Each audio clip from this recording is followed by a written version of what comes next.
everyone. We've all been waiting for Mark Passio. Okay. I am going to tell you that last night I realized that my inauthentic woman has been at battle with my authentic woman. And it was really helpful because I could give myself credit for the authentic part, and I could kind of recognize the inauthentic part for the first time. So now I can have a little more peace between those two parts of myself, because one of them might have been inherited from my society, and fuck that shit. So, we have this brilliant man here. My husband Bob and I, we went back to the hotel room, and Bob said, "That guy is a genius." It's true. We really, all of us, have so much appreciation for you, Mark, and what you have done, and the ability for you to communicate that to us in a coherent manner. So without further ado, Mr. Mark, wonderful, beautiful Passio.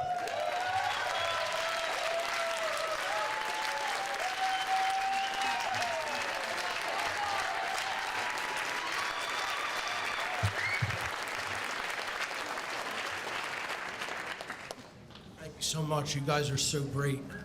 You're great.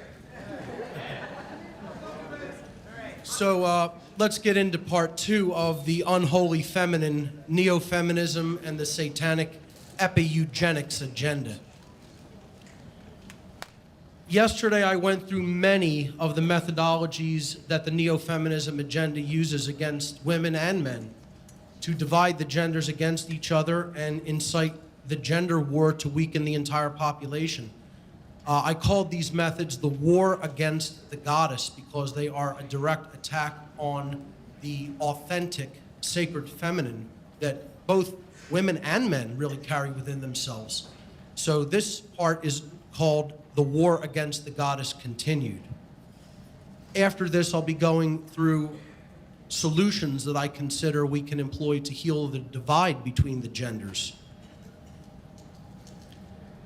One of the next methods of manipulation I want to talk about is the concept of male privilege, this myth that is propagated by the neo-feminist ideology.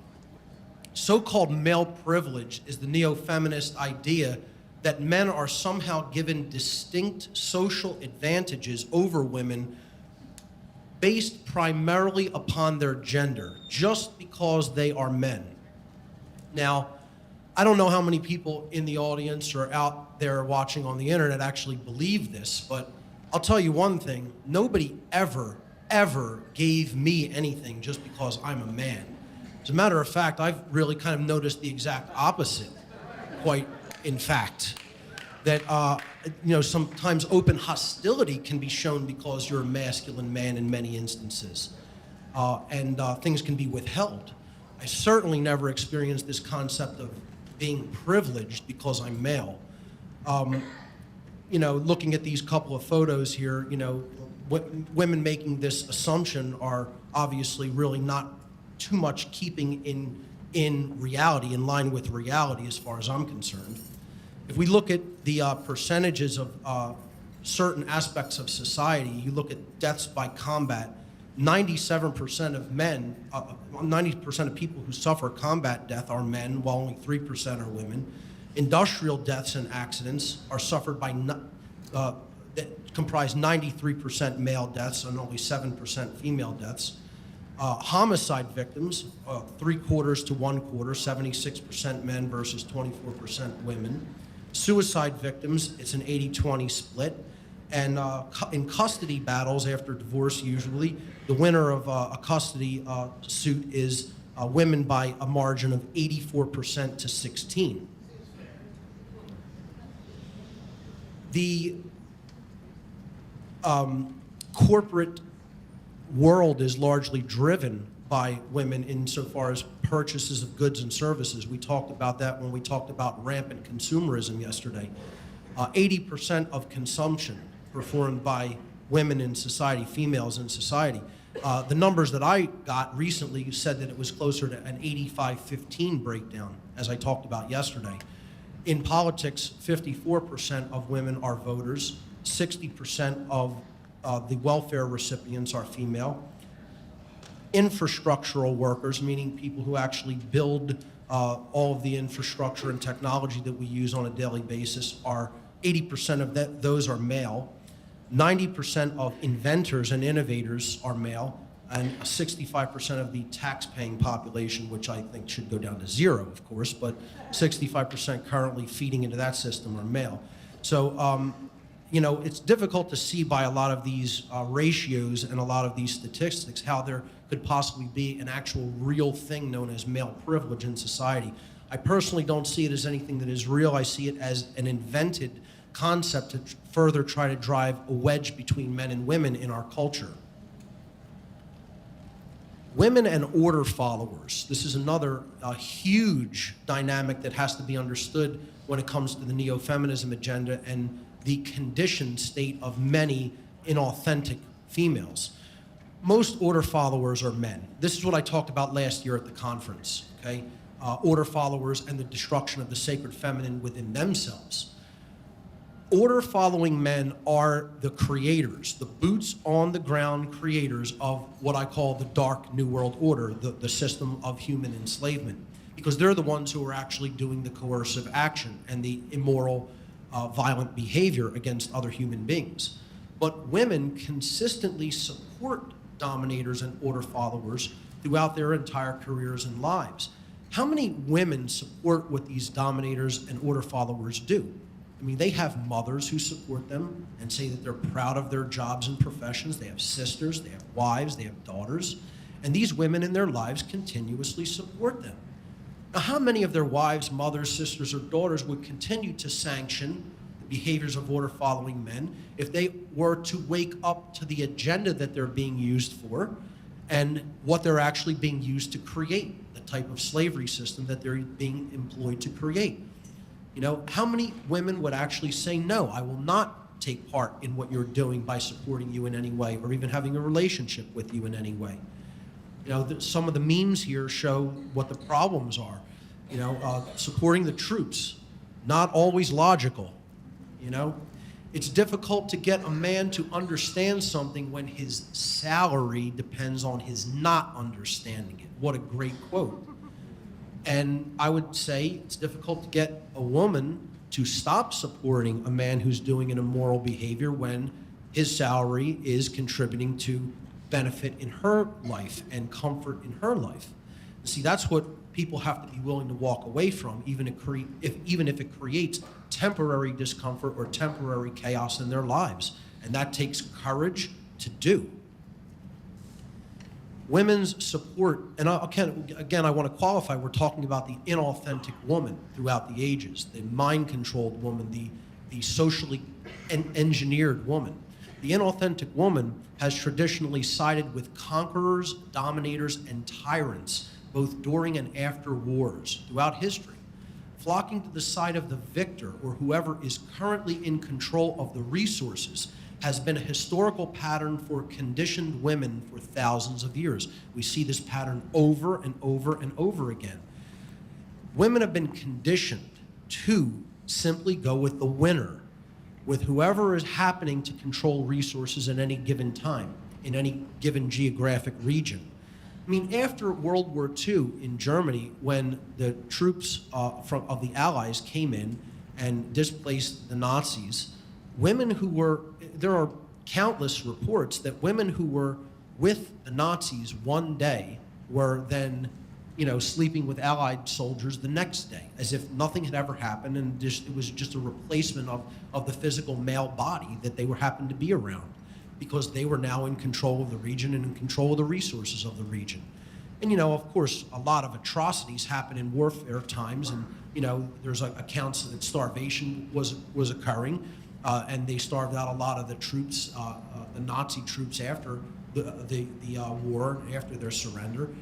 In general, women didn't want to, be subject to that in many cases and just went with the winning side. They didn't stay loyal to the people who were defeated, that they had supported right up until the very bitter end, but immediately went with the conquerors or the new winners. And again, I would say this is not a normal thing for them to do. People will make the argument that's just a natural, normal thing. No, it's a socially conditioned thing that they've been taught to do. That's a learned behavior. Androgyny is one of the other main attacks of neo-feminism. It's a methodology to destabilize a population. Another tactic of neo-feminism, eugenics, is the deliberate androgenization of society. Androgenization slowly homogenizes and gradually erodes the distinctiveness of both genders, of both male and female. When genders and gender roles become skewed and blended, strong men and strong women sharing cohesive familial bonds become an endangered species. As a result of that breakdown of the familial dynamic between men and women, society becomes weakened at a very fundamental level. And why is that? And again, this is not an attack on any alternative sexualities out there, okay? I want to make that very clear. This is explaining that the vast majority of human sexual interaction is between men and women, and when you androgynize that, or you gradually erode the distinctiveness between the genders, and you're breaking down that familial bond that they can create together, you're weakening a society, because you are ultimately going to create not only a divide between man and woman, but a divide between parents and children as a result of that breakdown, of that familial breakdown. So then that translates down to the next generation, especially when it comes to good parenting in many cases. Hand in hand with androgenization is again, the feminization of the male gender, okay? So we see the metrosexual in society, and we see what is now known as the lumbersexual. Let me explain the lumbersexual to people, okay?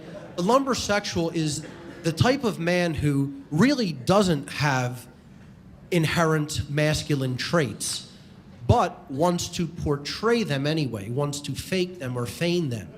So he'll dress up like a, quote, real man might look, or a masculine man might look, a genuine man. And, this is a trend going around in hipster culture right now for people who are familiar with it.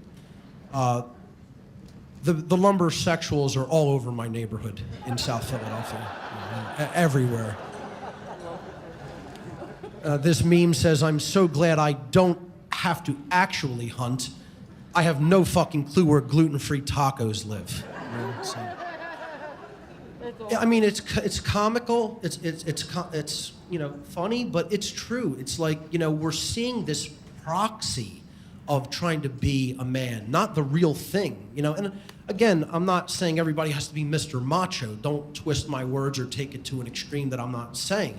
Saying, there is such a thing as genuine masculinity. And, instead of embracing that, most men are becoming overly feminized. This is, again, part of the agenda through food, through medication, through things in the water supply and in the air. It's basically depleting testosterone levels in men, as I talked about yesterday, and creating this effeminized male who then is trying to overcompensate by looking masculine, even though he doesn't actually have those characteristics within him. And, women are being conditioned to be attracted to that type of emasculated male as well. Some of the other side effects of things that neo-feminism propagates is the types of negative repercussions that we're seeing in things like social media, Facebook, Twitter, YouTube, Pinterest, etc. Social media is furthering the agenda to create division between men and women. And I mean, you could see these types of arguments and thread and flame wars all over social media. Many conditioned women are now employing social media as a mechanism for what I call collecting men. Okay, they're basically creating like shopping lists of men to find out what they can do for them and how much attention that they can garner from them. They often will, this inauthentic form of woman will actually view men as a commodity on a grocery item checklist, and view the social media outlet that she's using to do this and to get these things done for her as like a shopping venue, like going into a store. Social media websites have further been employed to destroy real social interaction. This is the main thing that they're being used to do in this agenda. You know, you're not having people meet in person anymore. They're just talking online. And, you know, they're not actually developing real social interactive skills. You know, they're just interacting virtually. And it's done to destroy real social interaction between people, especially men and women. And also this, the secondary effect that this has is it emboldens rudeness between people. Because the way people talk to each other online, they would never talk to each other like that in person, you know? They would definitely think twice about it, you know, doing that, you know, physically right in front of another person. There's little incentive, very little incentive to be nice to somebody when you can get away with saying anything in the virtual online world. This is part of how women are using social media and part of some of the ancillary effects that social media is having in the form of driving a wedge between men and women. The so-called millennials, the millennial generation, the millennial, quote, woman, these are the children of the post-baby boomer generation and were largely raised by state-run educational system, television, and pop culture. They've been conditioned by these systems to behave in ways that are complacent, compliant, unquestioning, unthinking, and narcissistic. They absorb large amounts of television programming, consume poisonous genetically modified food, are obsessed with escapist pursuits, and can only have vapid, inane conversations and express an extreme lack of concern or interest in real-world issues. They are the absolute dream of the social engineer controllers. The reason I brought this up is because I've had a little bit of interaction with millennial women over the last few years, and when I see women of this age group, they're all sadly, very sadly, almost universally alike in the patterns of behavior and the tendencies that they express. I actually had a young woman just pre-college age, like maybe senior in high school age, like 17, 18 years old, say to me, directly to my face in person, I would prefer that someone else do my thinking for me. Actually made that statement to my face. You know, this is how conditioned they have this younger generation. This is what the school system is doing to young people, especially young women. It's seen as uncool to care about anything serious, any topic that is serious. The conversation has to be as inane as humanly possible as it can be made, particularly among this generational group. There's a common phrase in America, in Western culture in particular, that ignorance is bliss. I've said before, ignorance is death. It'll lead to our destruction. But in the ancient Egyptian tradition or the Kemetic tradition, there was a common phrase about ignorance, and it said, ignorance is evil. It is the essence of evil to ignore truth. And I couldn't agree with that statement more.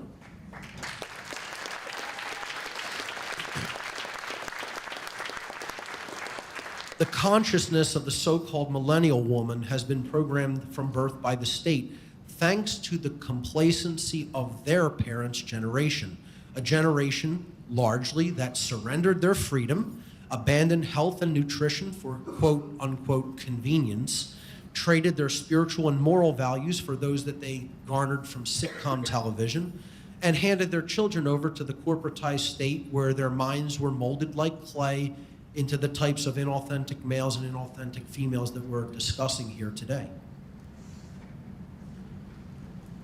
Another technique that is being employed, particularly on the religious side of this agenda, because again, there's a political side to this agenda, a social side to the agenda, and a religious side to this agenda, is called neo-puritanicalism.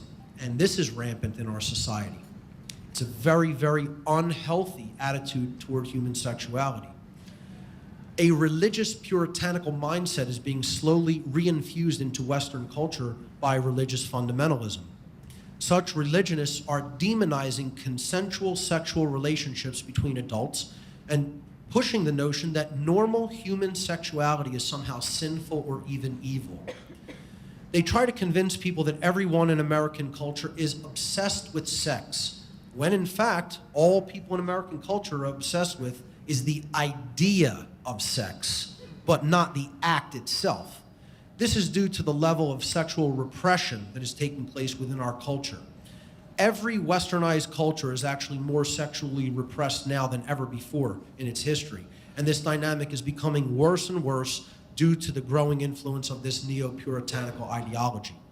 This religious and cultural engineering to demonize a healthy attitude toward normal human sexuality, this is religious and cultural engineering to demonize a healthy attitude toward normal human sexuality and to reduce the human population through voluntary abstinence. Now again, don't twist my words and make it into something extreme that I'm not saying. I'm not telling people go out and have rampant, wild, promiscuous sex with everyone indiscriminately. I'm just saying that the attitude toward a healthy libido and a healthy sex life is constantly repressed in our culture. And this is it's a fundamentalist religious influence. I could tell you a little anecdote about this story. A while back, someone, I can't remember where it was or who said it to me, but I was in a discussion with a woman, and she said something to the effect that for women to have any kind of a healthy sex life that is not deliberately being withheld by them, okay, is akin to someone standing outside of a bakery and giving cakes away for free, and how would the people who own the bakery feel about that? Now think about that for a minute. Think about that anecdote for a minute. She said women having sex and having a healthy sex life is very much like somebody standing outside of a bakery giving away free cake. Okay? Now think about how unhealthy of an attitude that is about the normal human sexual experience that is supposed to be about bonding with another person, emotions shared between another person, physicality shared between another person. All they're thinking of it as it's some type of a monetary exchange, or it's some type of a thing where you could be so shamed for doing it. It's like you're giving away the goods for free instead of getting something in return, and you're devaluing it for all of us. Now that's more of again, a financial motivation for the withholding of sex, but this goes hand in hand with the neo-puritanical religious worldview that sex should just be continuously withheld. And it's something that is something that should only be done for things like procreation. Again, I don't have a wild, radical sexual view about that it should be done completely indiscriminately. There is obviously emotions tied in with the act, but to view this in the total biblical sense as something that should be viewed as sinful is definitely part of the neo-feminist agenda and part of a religious fundamentalist agenda that ties in with the neo-feminist agenda. It's all there for population control ultimately. Hand in hand with neo-puritanicalism goes the myth of hookup culture. And this is completely fake. It does not exist. It does not exist anywhere on the planet. Okay? It's an invention. This is the idea that that is brought up by the mind-controlled religionists, the radical Christian right, the fake Christian religionists. They spread this notion that hookup culture exists and is rampant in our society. And what they claim it is an atmosphere of total promiscuity, total one-night stands, and total casual sex going around everywhere in our culture. That Americans are totally obsessed with sex and are having it randomly and indiscriminately everywhere. Okay? I don't know how many people here have experienced what is known as hookup culture. If you've actually experienced hookup culture, raise your hand. A couple of people, maybe 5 or 6 people in the entire room. Okay? I'm saying it's such a limited thing that it is practically non-existent. This is an invention. They're taking small isolated pockets where some promiscuity might take place, and they're saying, this is going on everywhere, and everybody's doing it, and it's a rampant problem throughout society. If anything, attitudes about sex are becoming increasingly more repressed day after day in this culture, okay? And people make a radically wild, bigger deal about it than it is, okay? They're not looking at it indiscriminately and not looking at it frivolously at all. Hookup culture is an invention of the religion and social engineering to make religious-minded people believe that there is a wild sex-crazed culture that they are being protected from, or that they need protection from, by buying into their puritanical religious ideology. This is what the agenda really is doing. And again, this is all to get people to think about normal sexual activity in a completely unhealthy and repressed way.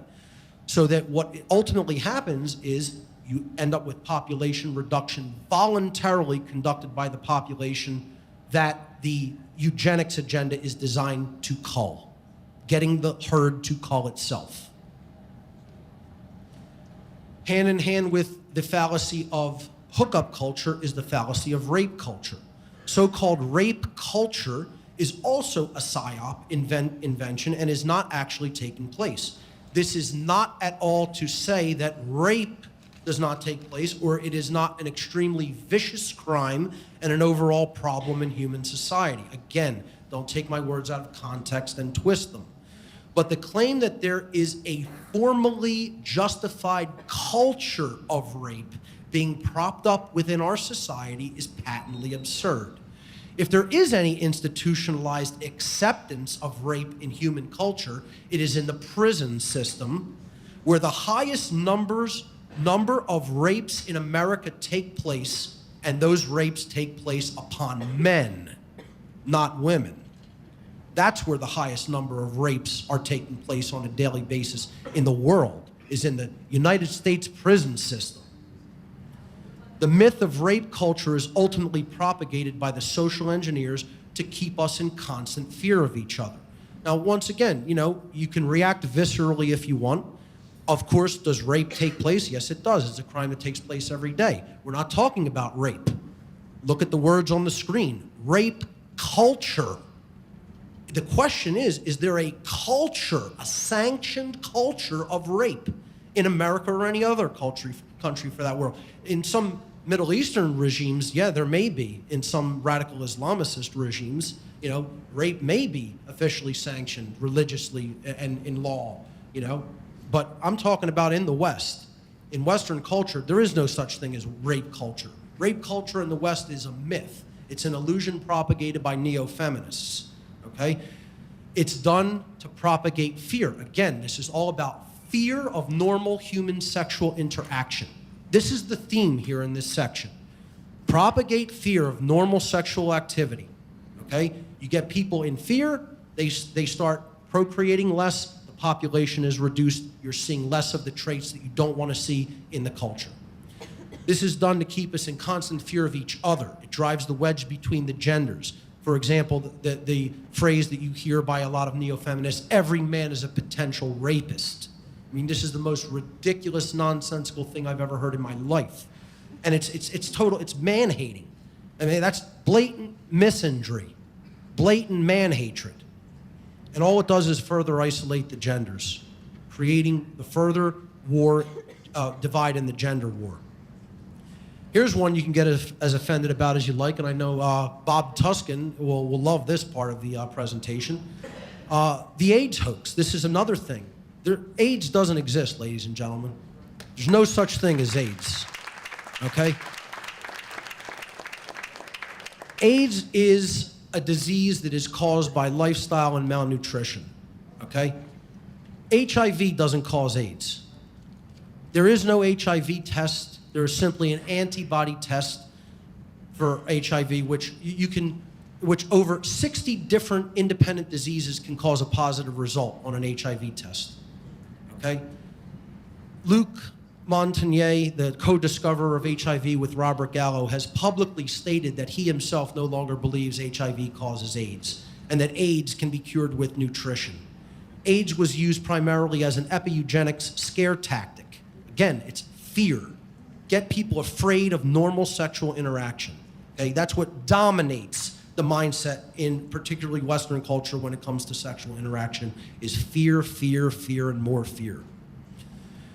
The AIDS hoax was an eugenics scare tactic to make people fearful of having sex because this is a sexually transmitted disease that you can actually die from. Okay? I have never met an individual in my life with so-called AIDS. Not one. Zero. As a matter of fact, I have never met a person who knows a person with AIDS. And I might today. You might tell me you know somebody who had it. But this is a disease that is brought on by lifestyle and nutrition issues. Okay, that's what causes the body to go into autoimmune response and attack itself. Okay, it is not caused by HIV. People have to get that through their head and start understanding HIV is not the cause of AIDS, and it is not really, truly a, quote, sexually transmitted disease. Yeah, thank you. I knew you'd like that, Bob. I had to throw that in. See, abstinence always slows down a population. It always slows down population rates for eugenicists who are seeking to keep the population small and manageable. So you want to encourage abstinence as much as possible. You want to have an atmosphere of fear regarding sexuality and propagate that fear as much as possible. You want to propagate what we talked about yesterday, slut shaming. You want to propagate a puritanical view of sex, okay? One thing you don't want is normal attitudes about human sexuality and normal familial bonding between strong men and strong women. You don't want that. They don't want that. Because that's what makes a population strong and independently thinking and freedom-oriented in their mindset. You don't want that if you're a eugenicist social engineer that wants slavery. You want to breed your cattle the way you need them to be bred. And here is the testing grounds for the farmers. The testing ground for the human farmers is the nation of Japan. And let me tell you something. Everything they're doing there is coming here. It's already well underway here. Okay? They have culled the Japanese population already. And you know, we could talk about Fukushima doing that even further and what it's good, the havoc it's going to wreak on sexual reproduction in Japan. All right? And that's no accident. It's no accident. You know, what happens in consciousness gets reflected on the grand scale when it comes to cataclysmic destruction in human lives and in the environment as well, because consciousness is directly related to those eventualities. The Japanese intimacy crisis, if you haven't heard about this, I suggest you get online and start researching it immediately. Japan is experiencing what is being called, in their own media, in their own mainstream media, they had to acknowledge it because that's how bad the problem is, an epidemic intimacy crisis. And Japan has the fastest declining population rate in the entire world. Almost half the population of Japan claims that it is no longer interested in any kind of sexual intimacy. Let me just repeat that. Half of the population of human beings that live in the nation of Japan say that they are no longer interested at all in any kind of human sexual interaction. Okay? That's what the social engineers have accomplished. They're techno-sorcerers, ladies and gentlemen. That's what these social engineers are. They are techno-sorcerers. I want to get back to that point after I finish reading the stats on this slide because I want to make a point regarding what's really going on in Japan and is starting to go on here. This is happening because of destroyed sex drives in both genders due to extremely low testosterone levels, which I talked about the importance of testosterone for normal vitality, strength, and human sexuality yesterday. Japan is merely the social engineers' testing ground for their depopulation agenda. The American intimacy crisis has already begun. It is already well underway, folks. It's just unspoken. Not many people will have the courage, like myself, to stand up here and talk about these issues because they don't want to be alienated from other people who they're afraid of what they think. Now, I don't care what you think of me. I'm telling you what's going on and what I know is directly being directed by the people who I used to work with and for. I'm telling you, they told me that they were conducting these eugenics agendas. And I didn't believe it coming out of their mouth. And I'm no longer laughing about it, folks. I'm no longer saying, oh, no, you can't possibly do that to a whole population. You're not that powerful. They're getting it done. And these statistics will prove it. See, the American intimacy crisis is happening now, and our population is starting to plummet just like Japan's is. It's just unspoken, and it's not going to make the controlled headline news because they're not going to tell you what I'm telling you. Here's the statistics of the Japanese intimacy crisis. half the population, age 16 to 49, had no sex in the past month. 27%, almost 30% of men have claimed, 1 in 3 men almost claim they're not interested in sex anymore ever again. Almost a quarter of women, when polled, they're not interested in sex anymore ever again.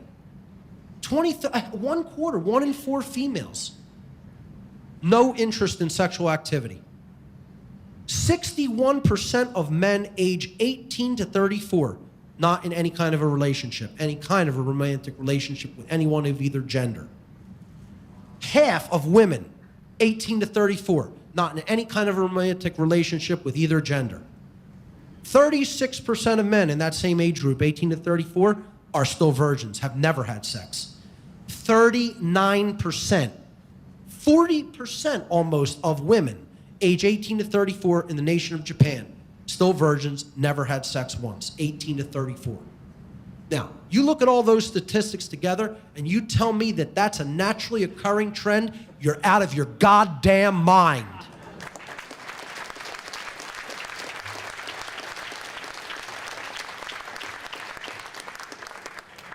You tell me that that's not psychological illness, you're out of your goddamn mind. You tell me that's not physiological illness, you're out of your goddamn mind. You tell me that's not social engineering, you're out of your goddamn mind. That's human farming. Human farming is what that is.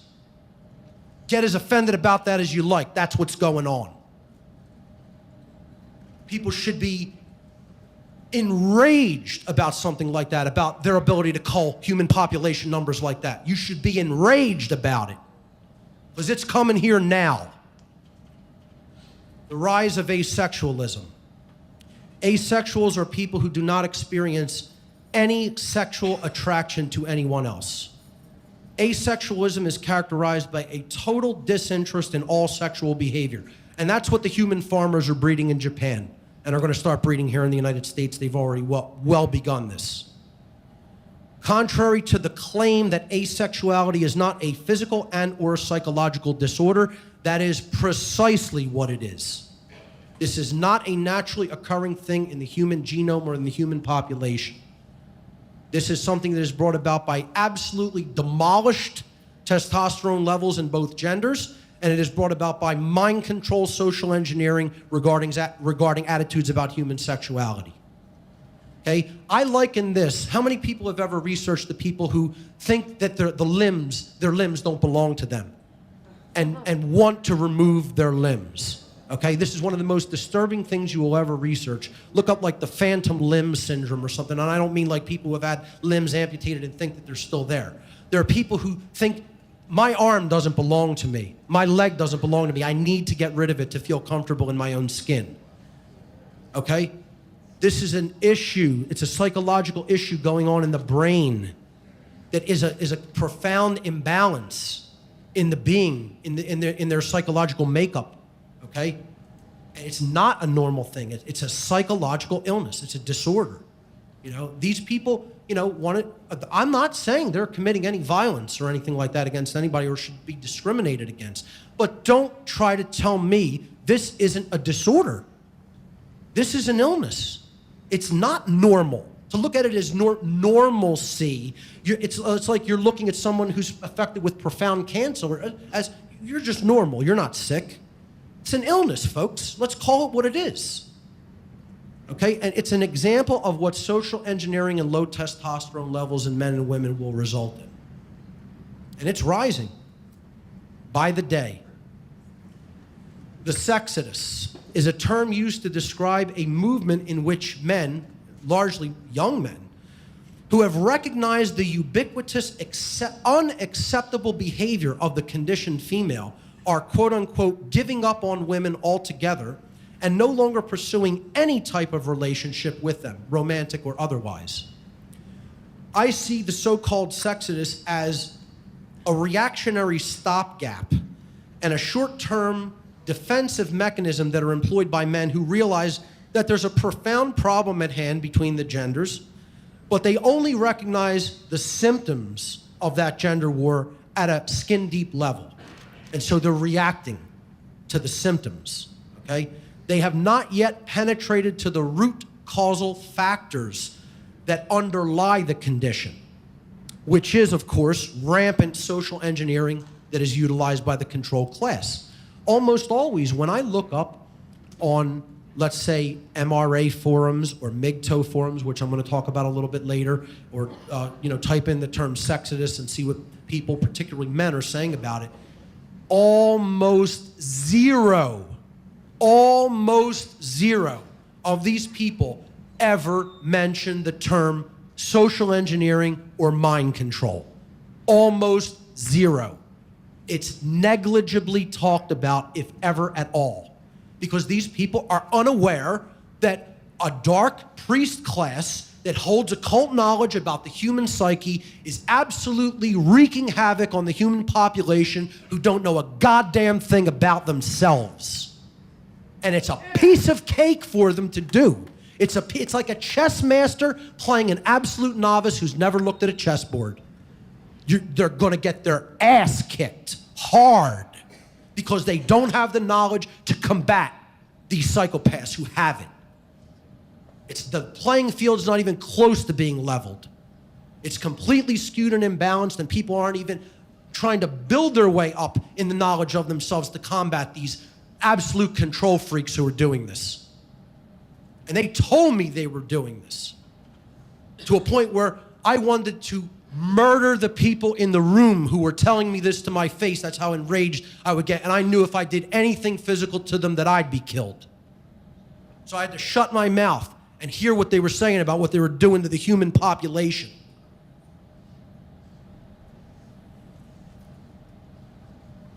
Falling birth rates in every westernized country. Human births must be maintained at a 2.1 replacement rate for a population to remain steady. The birth rate in the United States currently stands at 1.86. Now, see, like right there, I know most people don't even understand what those numbers mean, because there should be an appalling gasp if you understand how low that figure is. And let me tell you something, that's nowhere near where Japan's is at. I don't even have the statistic handy right now, but it's nowhere near 1.8. That's eugenics. Clear and simple. I mean, as clear as a bell in my mind, because I know what these numbers mean. It's at 1.86 and rapidly falling, and people think there's overpopulation. No, human beings are crowded like animals into farms called cities. That's what. There's no overpopulation on this planet. The rate has been in decline. This birth rate in the United States has been in decline year after year, not only in the United States, but in every single westernized, industrialized country, due to the success of the epi-eugenics agenda. And I predict that birth rates will continue to fall year over year, and the rate at which they will fall will continue to accelerate, because what these farmers are doing is they're culling the herd to make it easier to control. Look at these numbers. 1909, 127 births per 1,000 women. 1960, it dropped to 118. 2007, they've cut it in half within 100 years. Within a century, cut the birth rate in half. It's going to take 4 more generations. The population of every Western culture is going to be at 1/4 of where it is now. And then you want to see the control system take off and go into absolute crazed mode, you're going to see what happens when they can more easily control less people. Stands right now at about 63 births per 1,000 women and rapidly declining.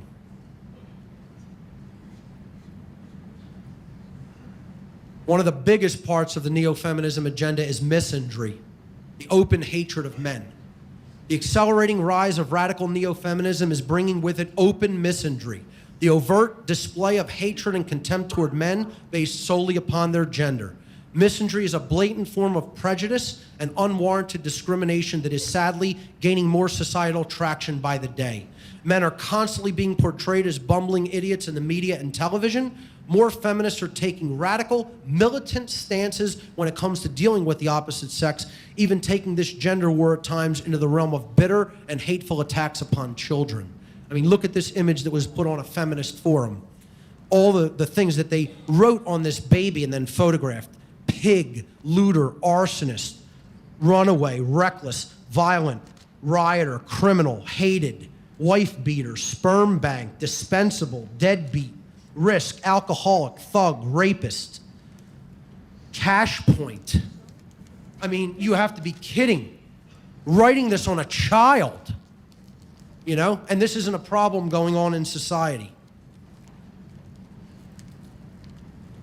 Let me tell you something. I have directly experienced misandry in my own life. You know, the way that I've been discriminated against has not been racially. You know, a lot of people experience racial division and racism. I could tell you anecdotes about how I have been accused of being a racist, you know, by someone who didn't even come close to understanding the symbols that I had on me, you know. I can get into that anecdote later, but I've experienced the most absolute bias and prejudice against me for being male during the course of my life, particularly recently because this agenda is going into full swing. When I interact in society, when I go out socially with people, I do not initiate any force or aggression against anyone else. I'm about the most chill, peaceful guy you're going to come across. When I get up here and I talk about these issues, they fire me up a lot because I have passion talking about the society of death and slavery that is presiding over humanity. Maybe that's something that should be upsetting us a little bit more, okay? But, you know, when I interact with people, I interact according to the non-aggression principle. I don't bring aggression toward anybody, okay? And yet it continuously finds me when I interact with a lot of people in society, or when I even am trying not to interact with people, and I consistently see that for some reason, the hatred or the aggression is always coming from females. I don't understand it. I can't personally understand it. The only thing I can conclude is that this is this rise of misandry in society because I look like a masculine man, okay? And just that air of masculinity is perceived as a threat when I do nothing threatening behavioral-wise. I'm sure other men in this room have experienced the same thing. So I see this personally. This isn't something I'm just researching and throwing out there conceptually. I've experienced it in my life. I'm telling you it's real. It's going on. More and more people are seeing it. Another thing that neo-feminism postulates is this notion called toxic masculinity. It seeks to abnormalize and demonize naturally masculine traits and behaviors. This manipulation tactic seeks to equate things like firearms ownership with being violent. See, they're tools of violence, not self-defense. Or a normal, healthy interest in sexual activity as sexual aggressiveness, okay? Stripped of all its euphemisms, you know, you go into this whole catcalling thing that went viral on the internet. You know, men saying hi to a woman walk down the street. Oh, this is total abuse and, completely infringing on her rights to walk down the street so-called unaccosted when all the men were saying was hello and complimenting her. Stripped of all its euphemisms, this notion that is called toxic masculinity is just a way for neo-feminists to say that, quote, being a man is a bad thing. That's all it is. We should stop sugarcoating it, cut to the chase, start calling it what it really is. It's just a way for them to saying being a man is bad. That's all. You know, I mean, look at this image in the bottom right-hand corner of this slide. I'll go back to it, of what a man is depicted as. A man having sex with a woman is depicted as a demon. A demon. This was on a feminist blog that I encountered. okay? I mean, just imagine that. Saying, what, men are demons because they find women attractive? Totally normal masculine trait? I mean, these are the notions that are being propagated about normal human sexuality in our culture. And it's a real, very real and rising problem, folks. And we better start addressing it now, because it's getting worse, not better. Couple of anecdotes I have. These are things that the neo-feminists say that men are doing. Man-spreading. How many people have heard of the term man-spreading? Much less than I would have thought, although I'll have to explain what it is to the bulk of people here. Man-spreading is this term that neo-feminists have invented for when men sit on a chair with their legs spread, their thighs spread, because they happen to have these things called testicles. Well, some of them do. Like on the subway, they actually have signs on the New York subway, "Dude, stop the spread, it's a space issue." They can ticket for this in New York City. Cops can give tickets. What do they have, a ruler? They go around with a tape measure? Oh, that's 21 inches, sir. No, that's manspreading. We'll have to issue a citation. I mean, are you absolutely kidding me? I mean, the first time I ever heard of this term, Barb told it to me, okay? She was like, well, look at the stickers they're putting on the New York trains, the subway trains. And I look at it and it goes, "Stop manspreading." And it has a dude with his legs spread out. I'm like, oh, that's a funny joke. And she's like, no, it's not a joke, that's for real. I'm like, what? I'm like, seriously, that's for real. They're not just joking around. No, and they're going to start ticketing for it. They have started ticketing for it, okay? Now, see, all this is to put the notion out there, men are oppressing women. Men are inconsiderate. It's bad to be a man. They have inconsiderate attitudes. They have aggressive attitudes. It has nothing to do with human anatomy, okay? I'll tell you an anecdote. I'm in a band called The Founders. You might have seen me wearing the shirt earlier. Old school hardcore punk. But I went with a couple of members, actually two guitarists from my band, DJ and Mike, to see another band play at a local rock club in Philadelphia. And the show ended kind of early. And we were just sitting around. We grabbed a couple of beers. And there's a pool table in this club. And we were out near the exit of the building, sitting on the edge, like leaning on the edge of the pool table. Nobody was blocking exits. We're not like, the type of burly guys that are going to go and start trouble with people randomly just to do it. We mind our own business. We were sitting there discussing, things about music and things going on in the world while we were drinking a beer. There was probably 100 people in the place, and the place started clearing out. So we were toward the exit. We just were sitting there. I'd say over 70, at least 50 to 75 people walked directly by us and went out the exit. One woman comes toward the exit and jars into my guitarist, Mike, who, most people obviously don't know him. You might have seen pictures of him online on our Facebook page for the Founders. Mike is probably one of the thinner guys that I know. He's he's a tough dude, but he's a thin, he has a thin frame.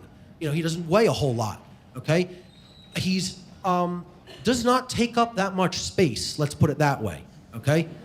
This guy was not blocking anybody's path by any stretch of any human being's imagination, okay? And as she slams her shoulder into him and almost makes his beer spill, she says, "Way to manspread, dude." Like really nastily and in a hostile tone of voice, as if he was trying to block her pathway out to the exit, when he wasn't even close to being anywhere in the aisle. maybe his elbow was, if here was the pool table and here was the pathway to go to the exit, his elbow might have been out here like this as he was sipping his beer, okay? So trying to go out of her way to incite hostility, clearly one of these neo-feminists, okay? Not a classical feminist, which is about total equality between the genders in natural rights, okay? Not putting one gender above the other or anybody being in control over anybody else, but neo-feminism is about trying to invoke open hostility and a gender war between men and women. And he responded in his own hostile way, which I took no objection to, actually, because if somebody wants to start aggression and bitterness with somebody when there was none, I have no problem with somebody getting up in somebody's face and telling them it's an unacceptable behavior. None whatsoever. So it took me a minute to process what had just happened. I couldn't even believe it. You know, I was like, oh my God, I actually heard somebody use the term manspreading, and it took me, I had to do a triple take. You know, like, what did I just hear? And then it even became more absurd because it was Mike, and he's, you know, no way could he have possibly been even doing this, okay? So this is appropriate to the next slide, which is why I'm telling this. When he raised his voice to her, another guy nearby immediately stepped up like he was going to, you know, come to the damsel in distress's aid because, oh, this guy has raised his voice to a woman. How dare he say anything in any kind of a elevated tone to a female?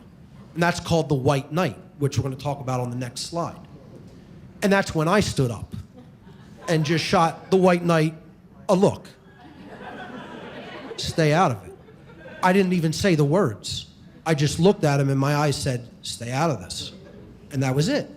And he stayed out of it and let them handle it amongst themselves. Okay? Because I have no problem with somebody stepping in and defending someone if they're truly in the right. No problem. That's called justice. I have no problem with that. Don't come in and step up like you're going to be the big bad guy and defend somebody who's clearly in the wrong. Then I have a big problem with it. And I guess my eyes communicated that to him readily. So the other topic is man-slamming. Now, this one has directly happened to me on 5 different occasions.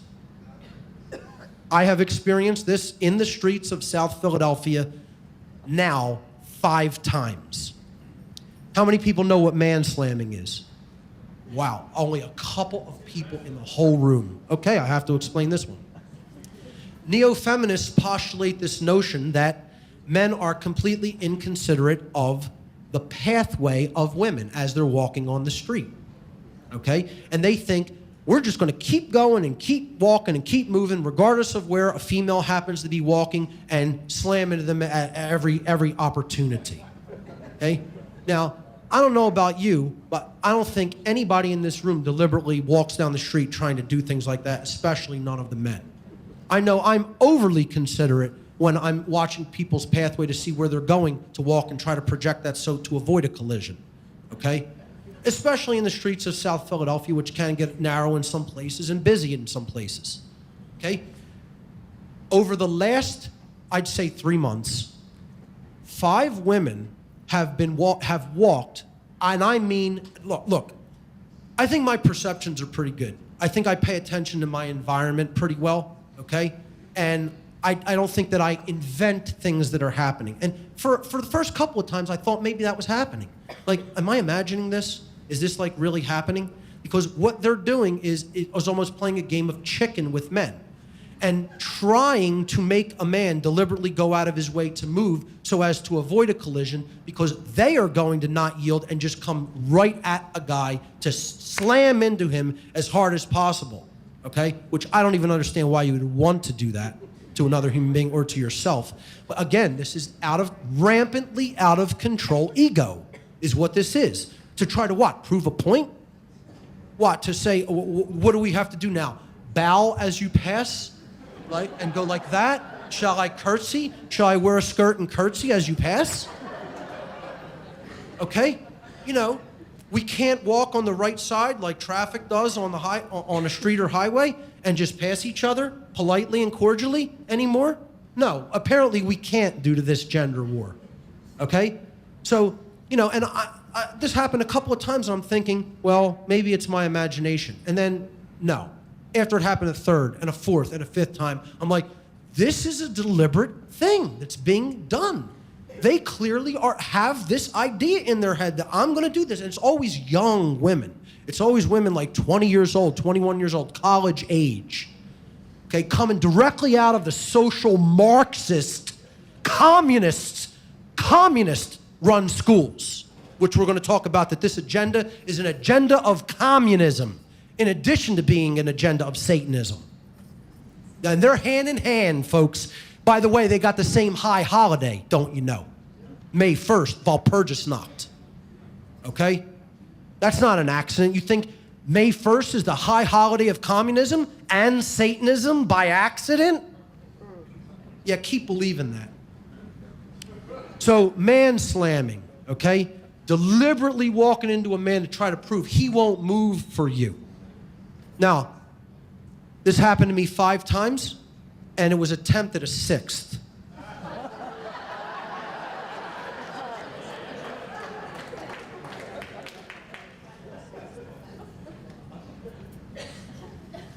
I carry some solidity. I'm not the tallest guy in the world. I'm not the biggest guy in the world. I have a low center of gravity, though. Ask my martial arts instructor if I'm strong. Okay? All I did was shift my weight a tiny bit and stood firm. That person won't be man-slamming anybody else because they bounced off of me like a rubber ball.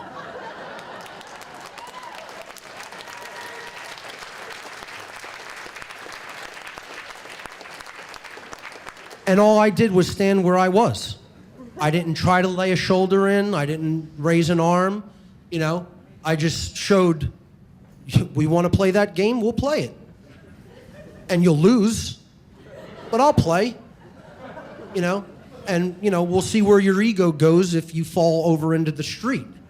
And that's, it's a risky game to play. You fall on concrete, you hit your head, dangerous stuff can result. Even doing aggressions like that just to prove a point is a stupid idea. Okay? So, I just stood my ground on this one time, and when she went bouncing off, I just went, oh, sorry about that, and kept moving on my way. Like as if, oh, that was clearly an accident, right? When we both knew it wasn't. White knights, here's the men who come to the damsel in distress's aid regardless of whether she's right or wrong. Like I said, no problem coming to someone's aid who's clearly in the right and is truly being oppressed or being victimized. No problem. But don't come to the aid of somebody just because they're a woman or a man or anybody or rich or whatever. Just because, you think that they're being somehow oppressed and that oppression is actually imagined. That's what white knights do. They jump into battle to make women feel safe against threats that are real or imagined. All right? And, it's a way of trying to garner favor among women. This is done socially in conversation and on online blogs and social media and everything like that. Anybody says anything that slightly goes against somebody, and even if they're not even involved in the argument or anything, they want to immediately come to the defense of the woman as if somehow they're going to get, all kinds of favors, lavished upon them because they've come to the aid of the damsel in distress.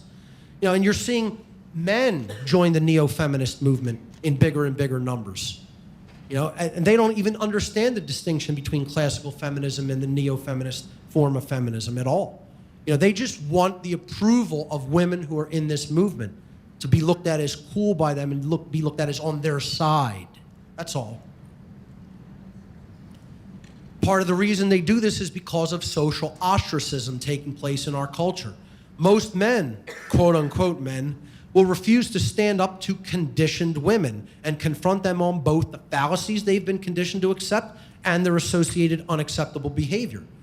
They do this because they don't want to be socially and sexually ostracized by women, because that's another part of the neo-feminist agenda. if you don't agree with my cause, or if you don't agree with my take on any given social issue or political issue, well, I don't want to be around you. You're ostracized. You're not welcome to be here. I'm certainly not going to have any interaction with you on any kind of a friendly basis, and certainly not on a romantic basis. Okay, so this is done to isolate people and to marginalize people. Adolf Hitler, in his book Mein Kampf, said, quote, "We should allow and encourage women to act as stupid as imaginable, and then denounce men as, quote, faggots and, quote, misogynists if they dare to criticize the woman's stupidity." This is what social ostracism is about. It doesn't matter how radically off basis with reality any female happens to be speaking. The male is not permitted to disagree. You know, and another thing you're hearing more and more of is disagreeal of this kind of social Marxist and neo-feminist political opinions is immediately racist. You're hearing this being used constantly as a deflection mechanism from any kind of an argument about the topic. You don't agree with me politically or socially, you're racist. Okay? It's bullshit. It's bullshit is what it is.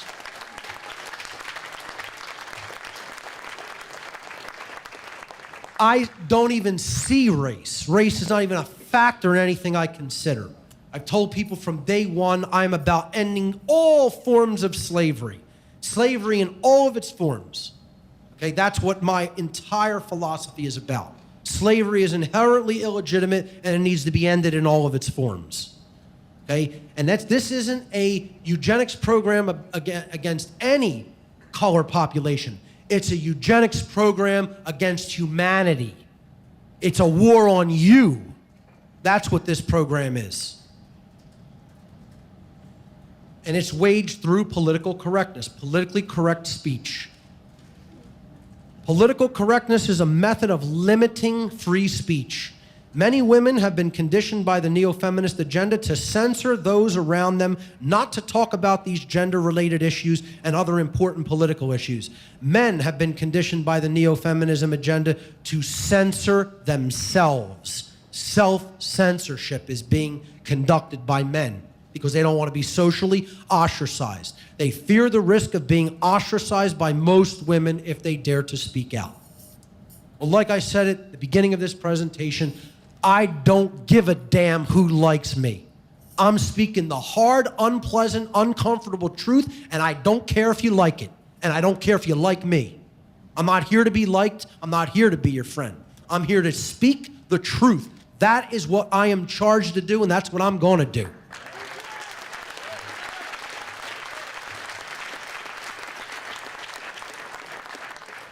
MGTOW, M-G-T-O-W, standing for Men Going Their Own Way, and MRA, Men's Rights Activism, lacking causal factors and solutions.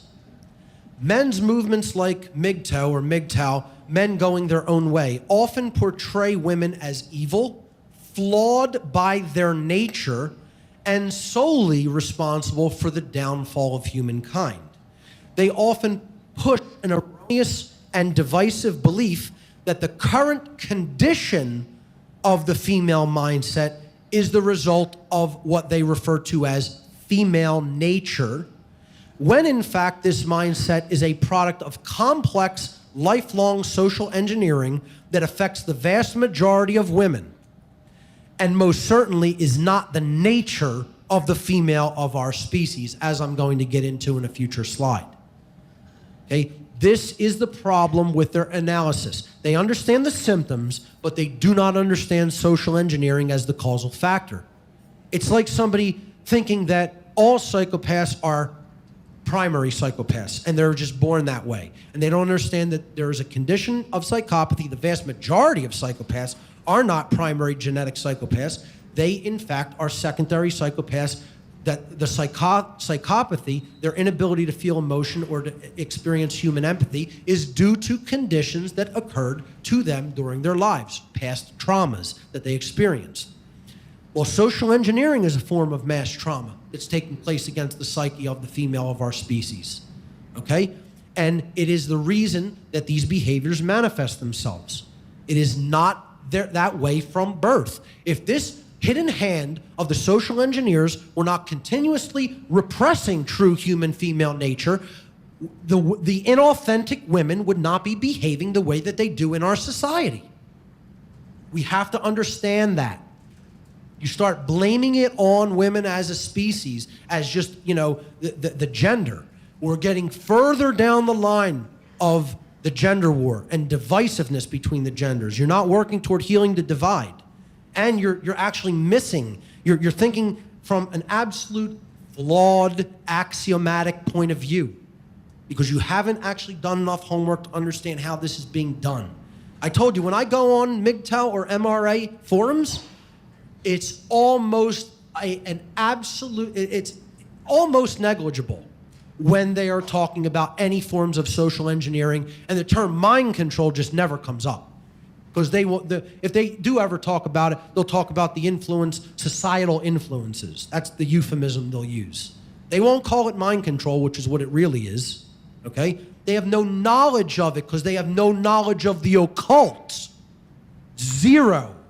These people have no knowledge about how occult knowledge can be wielded to affect the mind of someone else. None. And that's the problem with these movements. They're correct in their analysis, incorrect in their causal factor analysis, and incorrect certainly in their solutions. Men's reaction movements such as MGTOW and MRA, men's rights activism, like many other activist groups, will often correctly analyze the symptoms of the problem, but do not have an accurate understanding of the causal factors of the problem, and therefore also lack any true empowering long-term solutions. A quote-unquote solution often presented by many in these reactionary movements is for men to completely, quote, drop out of human society or to no longer have any interaction whatsoever with women unless they are receiving some sort of overt benefit for the interaction. Those within these movements should not expect any improvement in the conditions which they analyze until and unless the main causal factor of social engineering or mind control is recognized and addressed by them. And that's why the idea to drop out and stop interacting with women is not a solution. The solution isn't about not interacting with women. It's about explaining what the hell has been being done to women to them. That's the solution. And you know what? Most men want no part of that work, and most women don't want to hear it. That's the truth of that. And you know what? It doesn't matter. I'm going to keep speaking it anyway. Doesn't make a difference who's listening. Because that's the right thing to do. I don't do this because I even expect anything to change. I don't do this because I care about specific people. I do this because I care about truth. And I care about freedom, and I'm going to try to influence it for greater freedom. I'm going to try to influence society to move toward greater truth and greater consciousness. It doesn't even make a difference if the effect happens long-term or not. I'm doing it because this is what I'm here to do. This is how I'm investing the time in my life, and most of all, because it's right.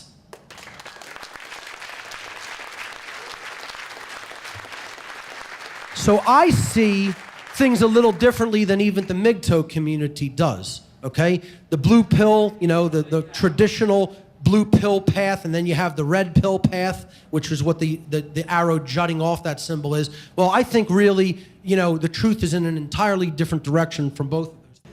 So that is the end of the manipulation section. Now let's get into the solutions that I'm going to present here today.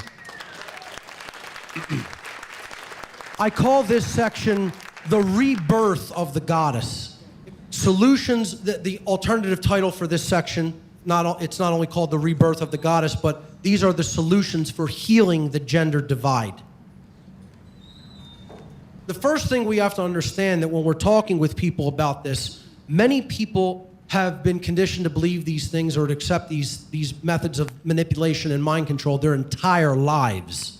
So change is very difficult. What we're really up against is religion.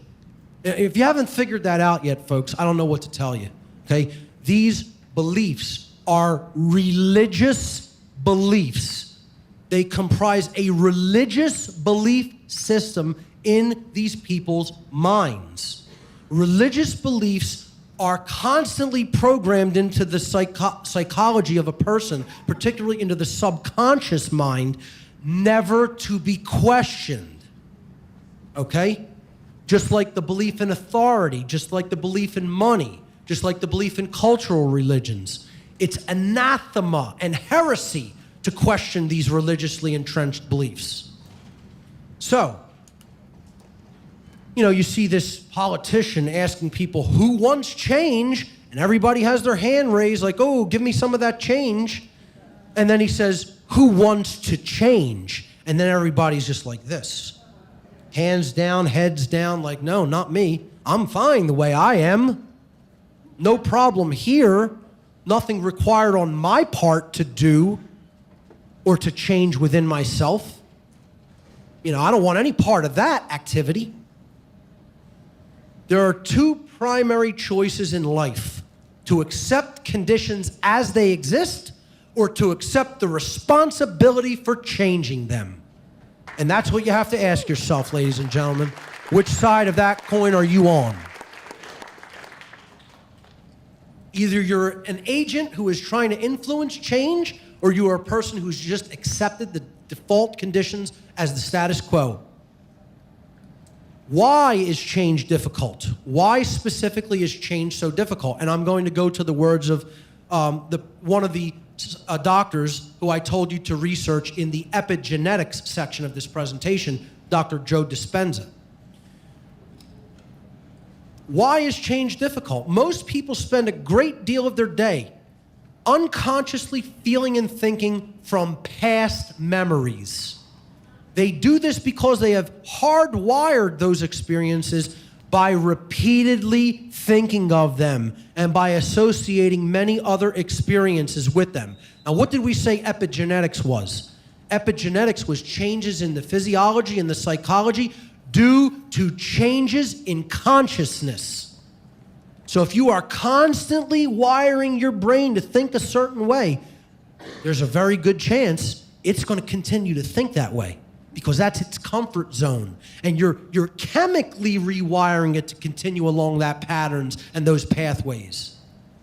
It makes sense that if most people maintain the same environment for long periods of their lives where nothing new is happening, where there is no change, the repeated stimuli will therefore produce the reactivation of associative neural networks, which will become more developed, strengthened, and refined. As a consequence of that lack of novelty in their environments and experiences, they have become hardwired to their own worlds. No wonder change is so difficult. Ladies and gentlemen, you got to look into the work of Dr. Joe Dispenza. It's amazing. Initiation. The beginning of the spiritual journey.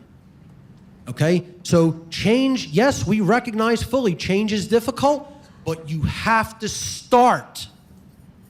Just saying, oh, it's too difficult, so I'm not going to start, you're never going to go anywhere. You have to begin the spiritual journey somewhere. That's what the word initiation means. It means to begin, to start.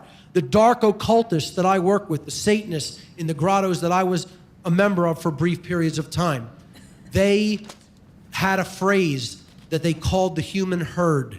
They called us the unbegun.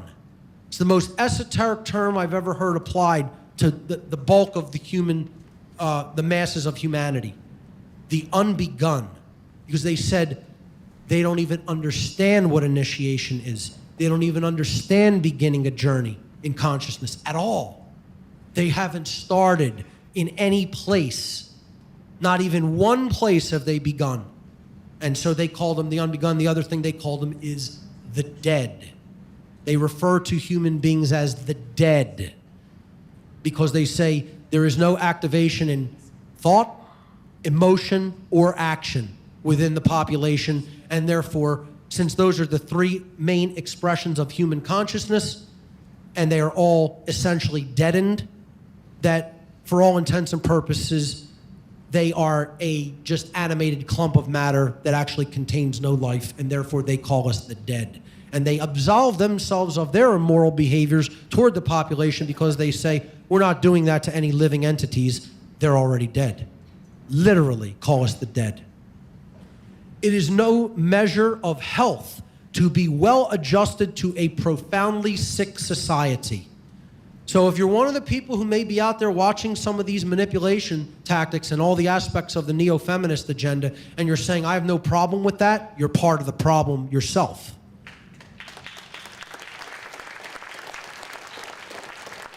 You should be horrified by the manipulation tactics and statistics and agendas that I talked about in the problems section of this presentation. And you should begin to make the realization that they are real and happening. And if not, you need to do a lot of research on your own. And you need to do a lot more social interaction on your own among people who are not in your normal social circles, so you get a more rounded and eclectic view of what's really going on.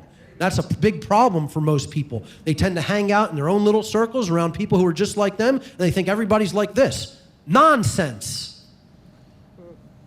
Come with me and let's hang in Philadelphia one day. I'll take you to some places where you'll see some of the lowest consciousness you ever imagined. You know? And those aren't even the worst places. So you have to recognize that the problem is real and it's as bad as it is. I'm telling you, it's probably worse than what I've explained. One of the great French spiritual philosophers, Henri Bergson, said, fortunately, some are born with spiritual immune systems that sooner or later give rejection to the illusory worldview grafted upon them from birth through societal conditioning. Now, here's a spiritual philosopher, or who you might call an occultist, who knows what the hell he's talking about. Okay? They begin sensing that something is amiss and start looking for answers. Inner knowledge and an anomalous outer knowledge and anomalous outer experiences show them a side of reality others are oblivious to. And so begins their journey of awakening. Each step of the journey is made by following the heart instead of following the crowd, and by choosing knowledge over the veils of ignorance. One of the greatest quotes I've ever found, okay? Eastern philosophers said, enlightenment is a destructive process. It has nothing to do with becoming better or being happier. Enlightenment is the crumbling away of untruth. As a matter of fact, folks, it won't make you very happy. It'll make you pretty well pissed off if you're fully enlightened about what's really going on. You will become enraged rather quickly if you have a sense of justice and conscience. It is seeing through the facade of pretense. It is the complete eradication of everything we imagined to be true. And here's one of the biggest things human beings need to understand, okay? I know this was one of the big topics of Jay Parker's talk yesterday. Let me tell you something. As soon as someone starts talking about human nature to me, I realize they're a complete moron. Okay? I get as offended about that as you like. Okay? As soon as someone mentions the term, oh, that's human nature, you're a moron. You don't know what the hell you're talking about at all. Okay? And I don't even need to qualify that. I'm just making that statement. Okay? Making that statement. There is no such thing as human nature, folks. There is no such thing. Actually, there is such a thing, but it's so negligible, okay, that it's barely even worth attributing any of that to why we do the behaviors that we do. That's like saying, you know, I take this computer and I take an identical computer and put it next to each other, okay, and we're going to ask, what is the nature of this computer, of these two computers? Is one good and is one evil? Is one flawed and is one okay? Well, hey, there could be hardware problems. Let's say they've all been quality controlled. They have the exact same specs. They're working perfectly to perform the hardware is working perfectly. Two identical machines. What's the nature of those computing machines? To compute data, to take data in through input, to process it in the processor, okay, and then to put it out through some type of output device. That's the nature of a computer. That's what you do with a computer.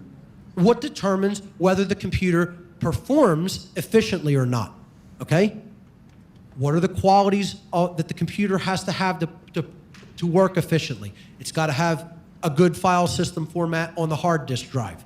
It's got to have an operating system that is functioning properly and doesn't have a lot of bugs. It has to have good software programs that you could put data through and transform data with. And then it has to have good output devices to put the data that you're processing and reworking out onto the screen or on the internet or onto a printer or something, okay? So, the nature of a computer is that it computes information. That's all it does. Well, what is the nature of a human being? It's very similar to the nature of a computer. Not to say that human beings are computers, because they are not computers. They're not just biological computers. But we have a similar nature to a computer in that we take information into ourselves, we process it, we weed it out for inconsistencies, and then we act upon it in society. This is the trivium method. This is the trivium process. Input, processing, and output. Okay? So, human beings, their actual nature is, like a computer, they are a programmable species. The nature of a human being is that a human being can be programmed to behave in a certain way. That's our nature. This is what parenting is ultimately all about. Okay? You program into a child, parenting and education, you program into a child behavioral input data. It's processed in the mind, in the psyche of the child, and then they display the behavior on the screen of life. That's the output called human behavior. Human beings are programmable like computers. Like a computer, if a human being has a bad file system format, this is all the conditioning and all the data that a human child takes in during the formative years or the format years. You're laying the format down of the child's mind, okay? If it has a bad operating system, well, what's our operating system? Our operating system is our culture that we're operating in, our society. If that's already fouled and polluted and really messed up, and people's brains are badly damaged and their behavior is really bad, you're already operating at a disadvantage because your operating system that you're working in is already totally screwed up, okay? And if they have bad software programs, if they've been given bad software programs full of bugs, okay, that's the rigid and erroneous and dogmatic beliefs that people have been conditioned to accept through social engineering. In other words, that's religion. That's false religion, let me qualify it by saying, okay? If you have all of those qualities in place, well, what do you think's going to happen?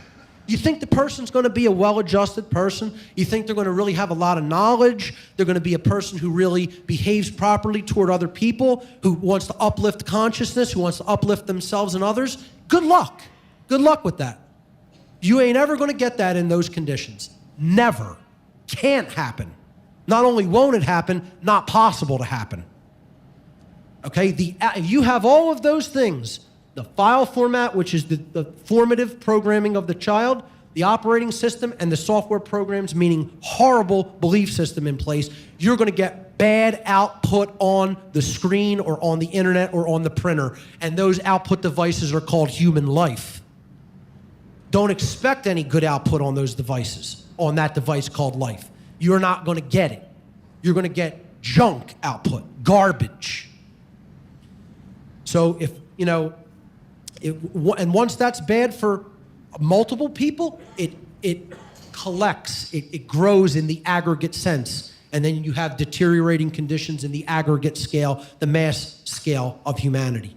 Like a computer, the behavior of a human being will largely depend upon its programming or parenting, okay, or raising of the child. So then the question has to become, well, who's doing that programming? Are people who actually care about the being and want to strengthen it and uplift it in consciousness doing that programming? Or are people who want to make its mind mush so that that being is a good slave doing that programming? I'll tell you who's been doing it, and it ain't good parents. Because if we had good parents in this world, this shit wouldn't be going on.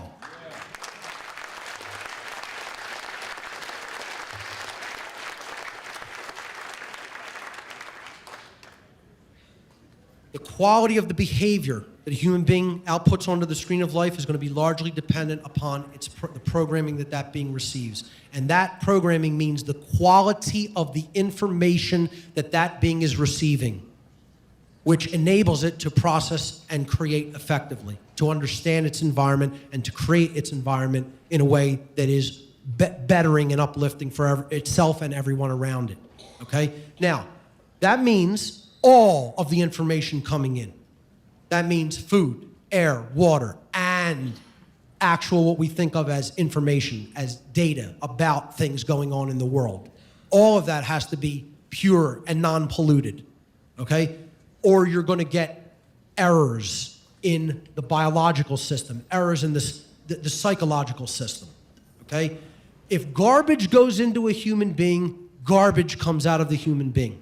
If quality information and quality nutrients and quality energy goes into a human being, quality comes out of the human being. And they put out into the world good, positive energy. So if the world is the way that it is, by absolute definition, what do we have to be programming our children with? Quality or garbage? Garbage, largely. Or the world could not be the way it is. It could not manifest itself the way that it is. So, that's the hard truth.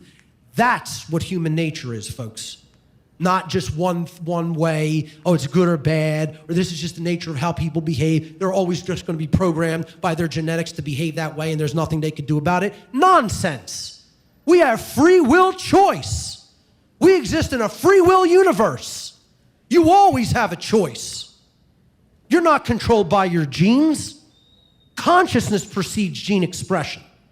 You change the way you think and believe, you could change the manifested result in the so-called external domain called the world.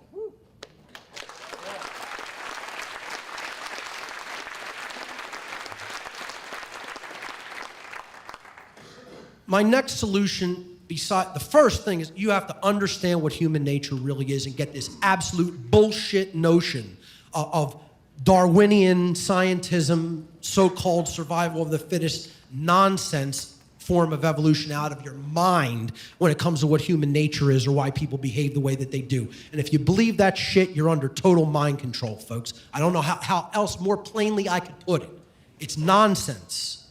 It's a so-called theory that didn't even hold up to its own expectations through evidence in the fossil record, okay? And people need to stop accepting it as law because it has nothing to do with law. Human beings don't just behave a certain way by nature.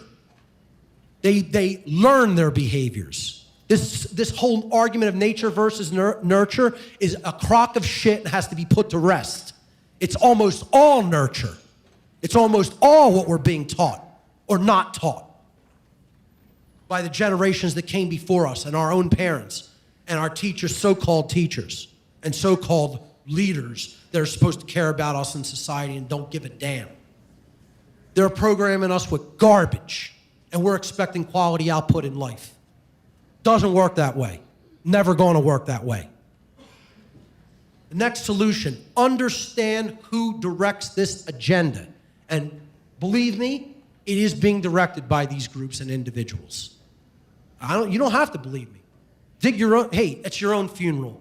You know what I'm saying? And people listening out there who are not in the room, I know the people in the room have a much more open-minded attitude about this. People out there listening, refuse to understand and look into these agendas put forward by all these groups I'm going to talk about. It's your funeral.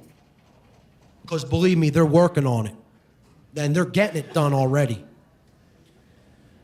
The first group you got to look into is the Tavistock Institute of Human Relations. If you don't understand Tavistock, who's involved in it, what it does, what it puts out there, you're missing an entire part of the entire mind control agenda of the world. Because these are where the social engineers gather and formulate their plans.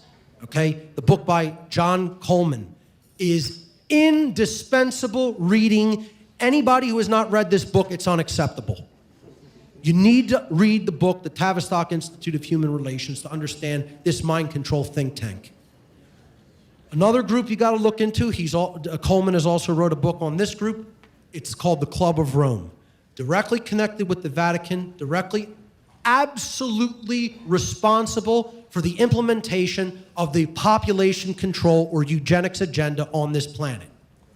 Okay? And I'm telling you, it's interconnected with the religious agenda for population control. Because, trust me, these ostensible front religious groups, the big three religions especially, Christianity, Judaism, and Islam, okay, are directly infiltrated and are being run by the dark occult groups. As a matter of fact, these religions were created by dark occultists, okay? You got to look up the Club of Rome.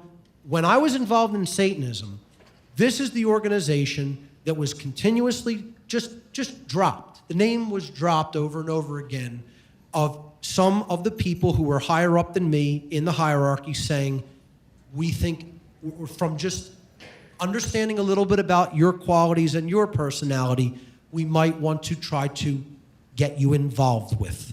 Now, of course, I never went into that involvement, but that's what was suggested because they felt I had the mindset for being involved in a eugenics agenda.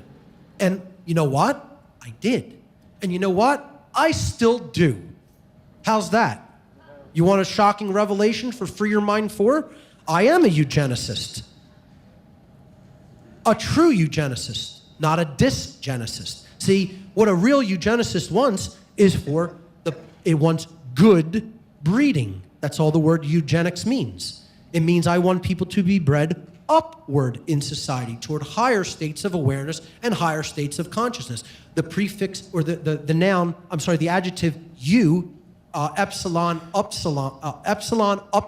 in Greek, pronounced you, is the adjective meaning good. And then genos is the other part of eugenics. Genos means race or stock or breed. So it just means creating a better breed of person. That's all it means. Okay, so I truly want eugenics. I don't want dysgenics. As we said yesterday, you can't really call the social engineers of the world eugenicists. They're not trying to breed humanity for the better. They're trying to downbreed us so that we call ourselves and help them call us. That's dysgenics. That has nothing to do with good breeding. That's bad breeding. So, they thought that I would be suited to help them in their work of dysgenics when I was involved in Satanism because they saw a certain characteristic skill set within me that they wanted to exploit, okay? And see, that's the thing. I did understand what so-called eugenics, what it really is dysgenics. I understood it. They knew I had a grasp of what it really was and how it worked.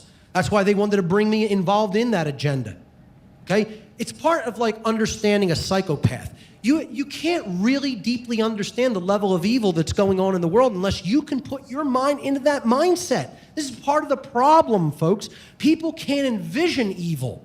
They can't envision a psychopathic mind state. That's a bad thing not to be able to do that. People will think, oh, why would I want to try to imagine that or put myself in that position? If you can't visualize that level of evil, you can't understand how it's operating. You can't visualize how someone would want to control a whole population. It's hard for you to even grasp that this is being done because you can't even conceive of the mindset of the people who are doing it. It's almost too fantastical for the mind to accept. And people would think, oh, that's a great thing. That means I'm not ever in these bad, horrible mindsets thinking like this. No, it's not. It's not a good thing. It's a very bad thing that people can't think like that. You have to have the ability to shift your mind into that almost psychopathic mindset. It's something I call having the psychopath. If you don't have that aspect to your personality, you can't understand the level of evil that we're up against, let alone fight it. Not possible without having that dark and shadow side to yourself. Not possible. Other groups, intelligence agencies, abound in this agenda, particularly the United States Central Intelligence. The Council on Foreign Relations, a think tank that directs political operations in conjunction with the eugenics agenda. The United Nations, another worldwide political organization that is directly involved with eugenics operations and supports things like population control. The Rockefeller Foundation, responsible for a lot of the pharmaceutical aspects of the eugenics agenda. The Bilderberg Group, again, setting international policy amongst many different countries regarding this agenda, this very small cabal of international financial leaders, political leaders, leaders in science, everything. The Fabian Socialists, what that shield represents, their logo is a wolf in sheep's clothing. Fabian socialism is also known as incremental socialism. It is the form of politics that we have operating here in the United States right now, Fabian socialism. It means that you're going to march through the institutions to get done what you want to get done politically. You're not going to try to conquer a nation militarily and wage a military revolution. You're going to do it through a cultural revolution, as we will talk about. That means you're doing the totalitarian tiptoe toward full communism. And that's what the Fabian Society is actively involved in progressing through cultural Marxist promulgation in the United States. Oh, and again, as we're going to see, this is a direct communist plan. This is a communist agenda, folks, to weaken the entire fabric, the main essence that strengthens the fabric of a culture, which is the familial bond between man and woman. That is one of the main overarching methods of attack that communists have used in every country they've ever taken over.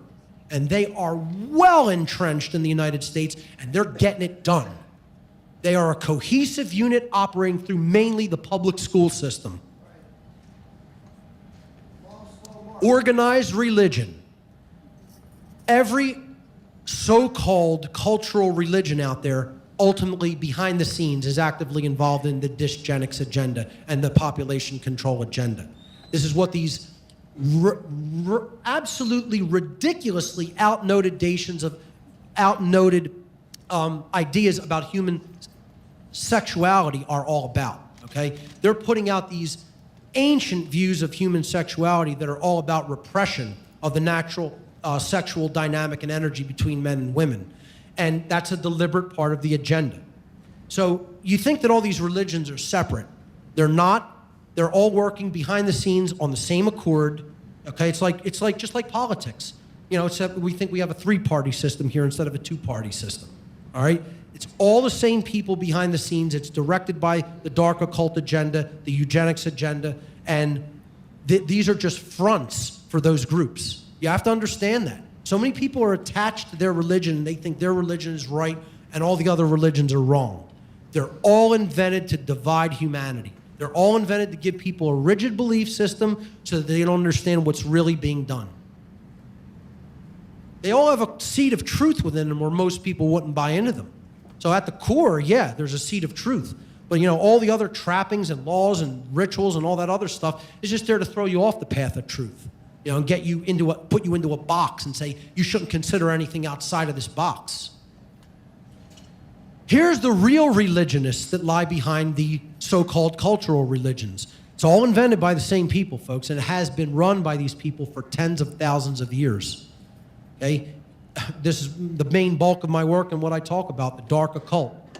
The priest class that's really running the show. You don't know any of their names, and neither do I. Okay? It doesn't matter what their names are. They come and go. They jump in and out. One leaves this plane, another one comes right in to take its place. That's how it works. Let me tell you something. It ain't all men. It ain't all white people.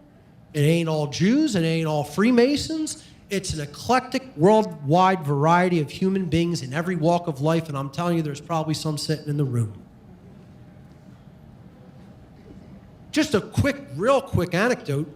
I amazingly synchronistically in my life passed on the streets of Philadelphia 2 Satanists in the last couple of months that I worked within the satanic institutions when I was actively involved. I passed by 2 Satanists on the street within the last couple of months. They didn't see me as I passed them because I was in a car both times.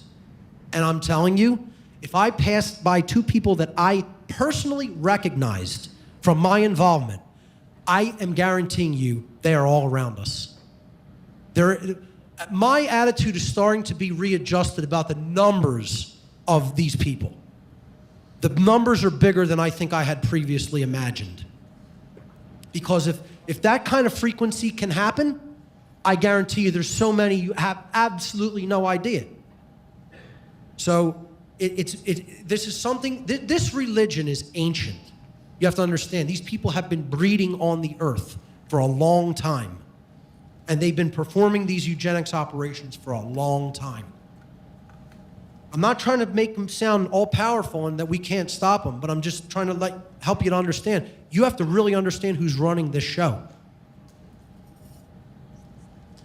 We don't live in a matriarchy. We don't live in a patriarchy. All myths. Neither one of those things exists or has existed. Contrary to neo-feminist propaganda, we do not live in a patriarchy, nor do we live in a matriarchy just because women have been conditioned to condition men and to influence them to obey the control system. That doesn't mean we live in a matriarchy, okay? We do, however, live in what I refer to as an occultocracy, a society that is ruled covertly by a hidden priest class of dark occultists who use their advanced knowledge of the human psyche to mind control the overwhelming majority of the ignorant human population. The occultocracy comprise a small subset of humanity who believe that they are super worthy and that they are on their way to becoming gods on earth. Out of control, ego and selfishness is the essence of their satanic religion. They have inculcated us with their own ego-driven belief system, which has replaced our traditional moral values and has become pervasively entrenched in our culture. That's the problem, folks. The problem isn't that there's a subset of Satanists running the world. The problem is they've given the bulk of humanity their psychopathic mindset. That's the problem. And until we break the bonds of that psychopathic mindset, don't expect freedom. Don't expect positive change. Don't expect anything but more death. That's what this cult is about, and that's what they're going to give us till we wise up. You have no choice. You have owners. Probably the greatest politically oriented comedian ever, George Carlin. Neo-feminism is, at its core, a communist and satanic agenda. First, and not necessarily foremost, but first I'm going to talk about how it's a communist agenda. Socialists and outright communists have long ago taken over the school system in America, the public school system and the university school system. Communism infiltrates the educational system throughout our country and has slowly, over the last few generations, culturally taken over the minds of the young. I'm telling you, the younger generations of this species are the absolute most mentally enslaved generations that have ever been born. It's sad. It's a sad, sad, sad thing. And it's a testament. It's a testimony to how well this enslavement agenda is proceeding and working through the school system. If anybody within the sound of my voice, get your children out of public schools and homeschool them. Their minds are being destroyed in the public school system. They are being blatantly programmed to accept communism. All 10 planks of the Communist Manifesto are in place in America. Not 1, not 3, not 5, not 7, all 10. Do the research and understand what the actual tenets of communism are, and you'll see all of them are in place. This makes this nation a de facto communist regime. And sadly, most people in America cannot even define what communism is. They don't even understand it's the takeover of the means of production by the state. They don't understand it's a system of enslavement. They think it's a worker's paradise. Absolute bullshit propaganda put out by dark occultists. That's all. They want people to think it's an absolute paradise to be a working slave for the party members at the top who are an occultocracy. The cultural Marxist plan to wage a covert war on America through a long march through the institutions was formulated by the Frankfurt School think tank under the direction of Italian communist Antonio Gramsci. And if you don't know who this guy is, you better get online and start typing his name in some search engine and reading all about it. Because he's probably one of the biggest cultural influences in this country and nobody even knows his damn name. Realizing America could not be conquered easily from without, Gramsci's plan was to weaken it over time by infiltrating its institutions and creating socially divisive issues and strategies. This would produce the long-term effect of dividing the genders and destroying the familial dynamic, the familial bonds between man and woman in society. You have to weaken those bonds to weaken the society at a core level. This would pave the way for the takeover by the party. And it ain't going to look like that party there.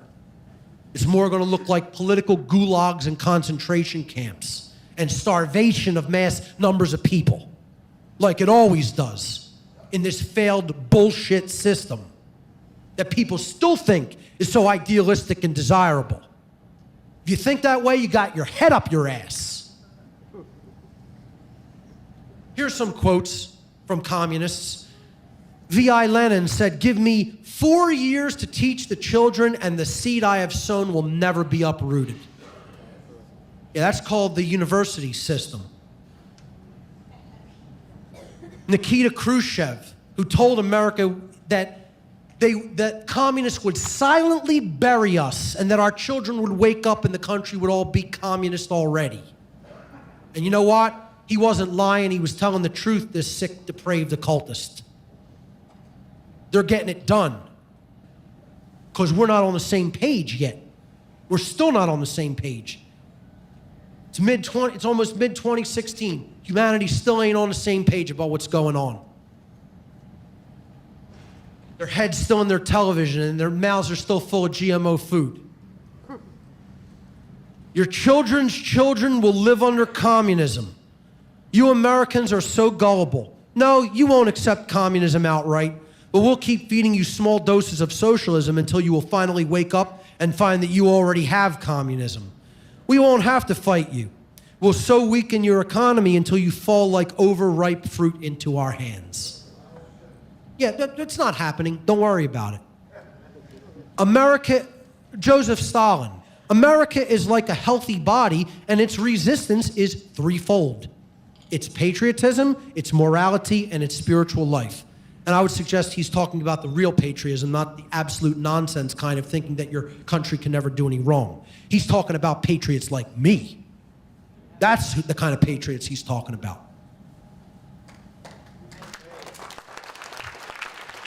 And you know what? He's absolutely right about that first part of the statement. That is America's immune system. And it's slowly growing. If we can undermine these three areas of true patriotism, morality, and spiritual life, America will collapse from within. Don't worry about it. It's not part of the plan. It's not happening.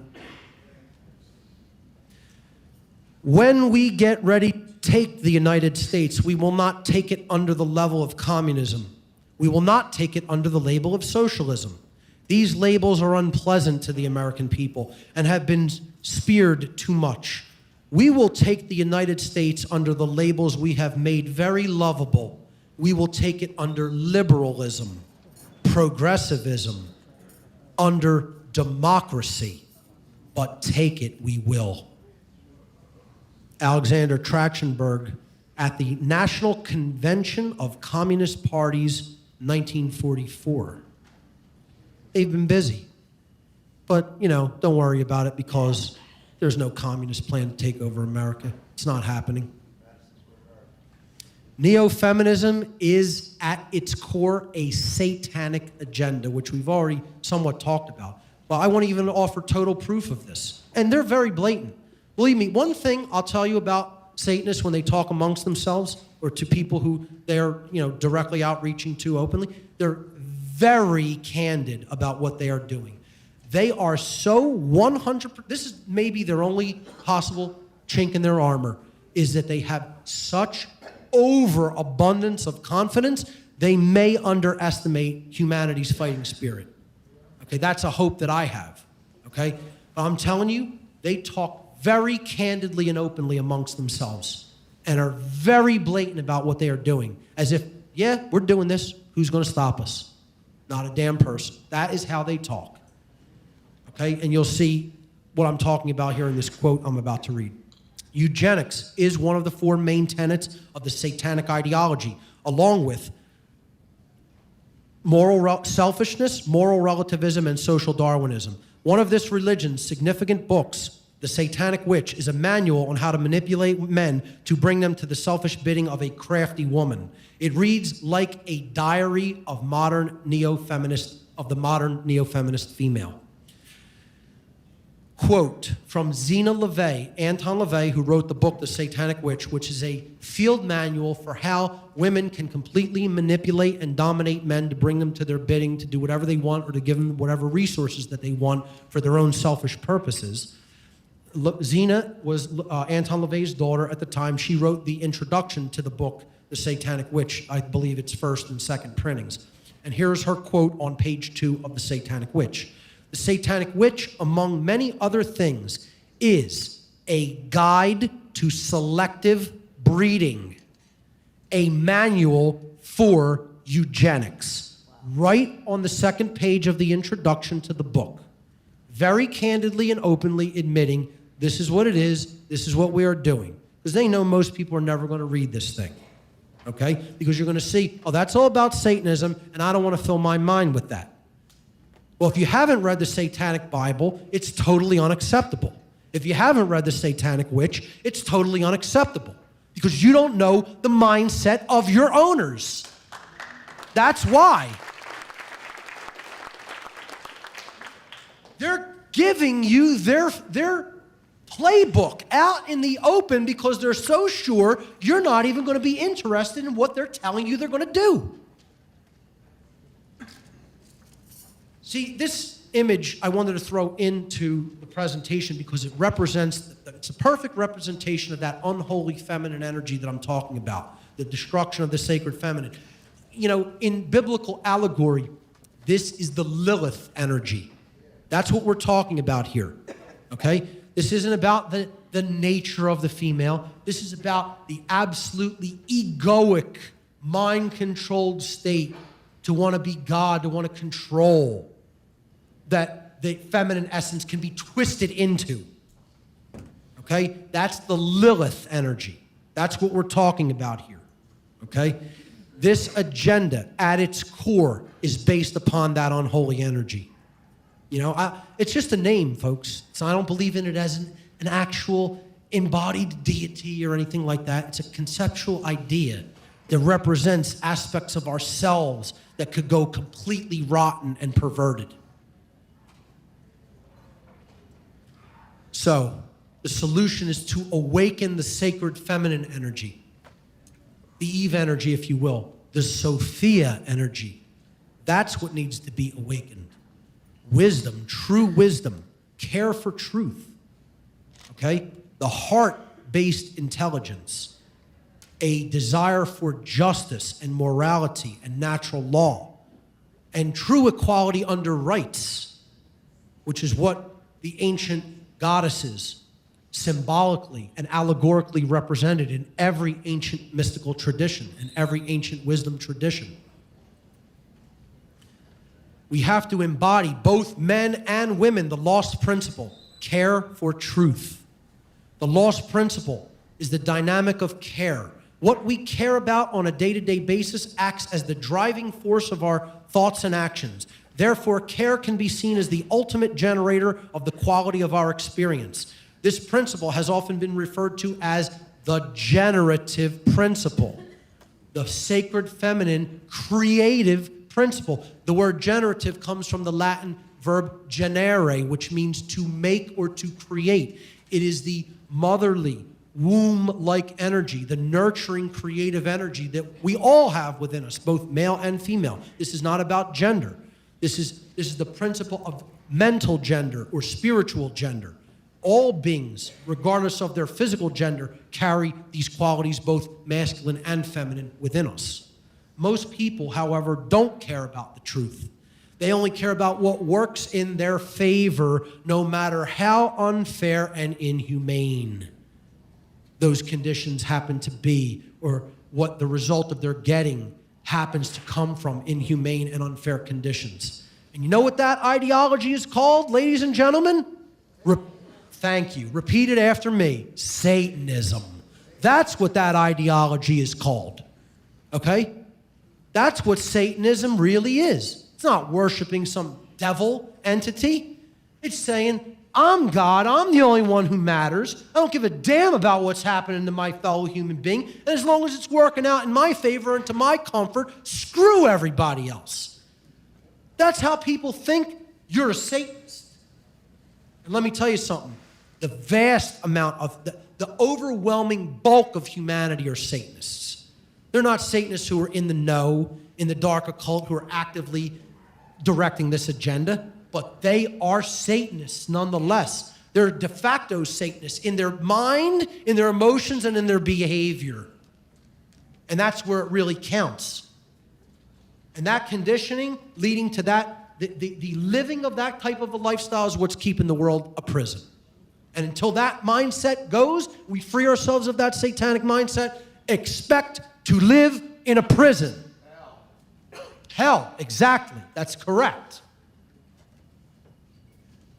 What we care enough to put our will behind is ultimately what will get created in our world, what we will manifest in our world.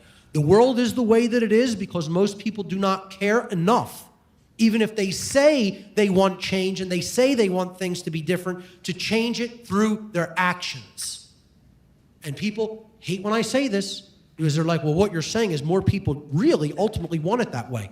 Yeah, it doesn't matter what you say you want. It matters what you do ultimately about, see, that's the whole thing. There's one choice or another. You accept it to stay the way it is, or you actually take action to change it. And if you're not actively involved in that process, again, you're part of the problem and you're helping things stay the way it is, whether you say you want it to change or not. That's what the principle of care is about. You have to care enough to get up and do something about it. And that means speaking to other people. That means it doesn't matter how uncomfortable or how crazy, how uncomfortable the situation may get or how crazy you may be perceived by other people. Doesn't make a damn bit of difference. You got to speak it anyway. See, and part of that process, part of this healing process, because all of this is ultimately about the lack of true self-esteem. That's where all of this desire to control comes from. It comes from people who are ultimately inwardly self-loathing. So all fear, all this fear, that's where it's produced from. Okay? Thank you. It's a self-loathing mentality. Somebody who truly loves themselves doesn't want to try to control other people, folks. It's real simple. You truly love yourself at a deep, fundamental, core spiritual level, you're not trying to control the behavior of anybody else. I'm not interested in being anybody's leader or master or ruler, you know? Now, I'm uncomfortable even trying to be a teacher of this information because I don't really want to do this. I don't want to do this with my time. I'm going to continue to do it because I know I have the moral responsibility, knowing what I know, to continue to do it. This isn't how I want to spend my time, you know? I want to go ride my bike. I want to do martial arts. I want to make smoothies and juice. Get my health in even better shape than it is, you know? I want to play music. That's what I really want to be doing with my time, you know? I want to go see other bands play. I enjoy creating. I want to get better at art, you know, and creative endeavors. This isn't what I want to do. You think this is what I want to do, you got to be on really, really, really bad drugs. Keep them away from me if that's what you think. The word respect is derived from the Latin prefix re, meaning again, and the Latin verb spectare, meaning to look at. True respect means that you have to do the internal shadow work and take another look at yourself, your own attitudes, your own emotions, your own behaviors. And that's one of the hardest things for any human being to do. To ask the question, who am I? And do I truly like myself? You know? You want to talk about the real hard work. That's harder. That you got to do that first before you get involved in the great work. You know? That's the hardest work there is to do. That's the long, treacherous, dark night of the soul. You know, where I almost lost myself, the connection to my higher self, and went into such depressed states that I contemplated suicide and, you know, just wanted to just not be alive anymore. You know, that's where that dark process will happen. But once you go through it, I guarantee you do that shadow work, you'll emerge out the other side transformed.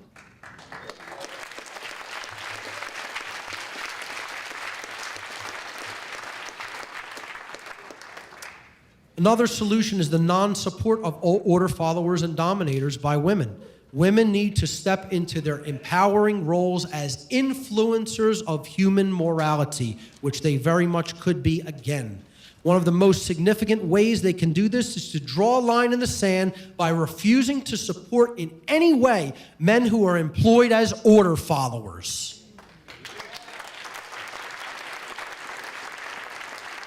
Any man accepting a job in which they engage in the initiation of violence and coercion should be encouraged by women to quit that immoral job and to find a moral one. This is called the concept in Eastern thought of right livelihood. And so many women are completely complacent in this regard, regardless of where the money that the man is making that money from. They're just happy to have that income coming in as long as it's going to provide some kind of comfort level for their quality of life. And I'm telling you, that's one of the biggest problems in all of this society. And that's what women have to start really changing their minds about. If you're involved yourself, or if a man you know is involved in doing something that is immoral or coercive, you have to dissolve that relationship with that person. Or you have to tell them, if this isn't rectified and changed and you're not doing a moral profession and you're not involved in right livelihood, the relationship cannot continue. You can continue to do that, but not with my support. Now, how many people are willing and prepared to do that? You know, even if it means discomfort. No, nobody's telling you, I'm not up here telling you this is going to be an easy thing. Change is hard. You might have to suffer. You might have to go through hardship to do what's right. You know, it's not easy. It doesn't mean that it's impossibly complex. It's real simple. Stop doing things that are violent toward other people and stop supporting those things, even if it means you benefit from them. You know, I'm not doing a job where money is going to go to pedophiles, people who I know are pedophiles. You know, I don't care how hard that makes my life. I'll live at pauper level if I have to. I'm not taking a job that's going to withhold my income and send it to pedophiles. People I know who are raping small boys and girls. Not energy that I make. Sorry, you ain't getting that. Kill me if you want, but you're not taking it. All you'll get is a pound of my flesh, but you're not going to get any energy toward your sick, depraved ways. Until people are so doing that and so ready to think like that and act like that they're willing to die, don't expect it to change. That's what you have to do, is stop supporting the system. Stop paying into the system. Stop supporting anybody who supports the system. This works in reverse, too. Men need to have nothing to do with women who want anything to do with the state. Okay? Those relationships should be dissolved. All right? You have to walk away from people if they insist, I'm going to continue to support immoral ways and behaviors. That's a hard thing to want. I'm not interested in forming true, dynamic, interpersonal, intimate relationships with people who are non-anarchists. Not interested in it. You know? Because that person is not on an equal level when it comes to consciousness. So I'm what, going to support somebody that continues to support violence conducted against me and people I care about? No.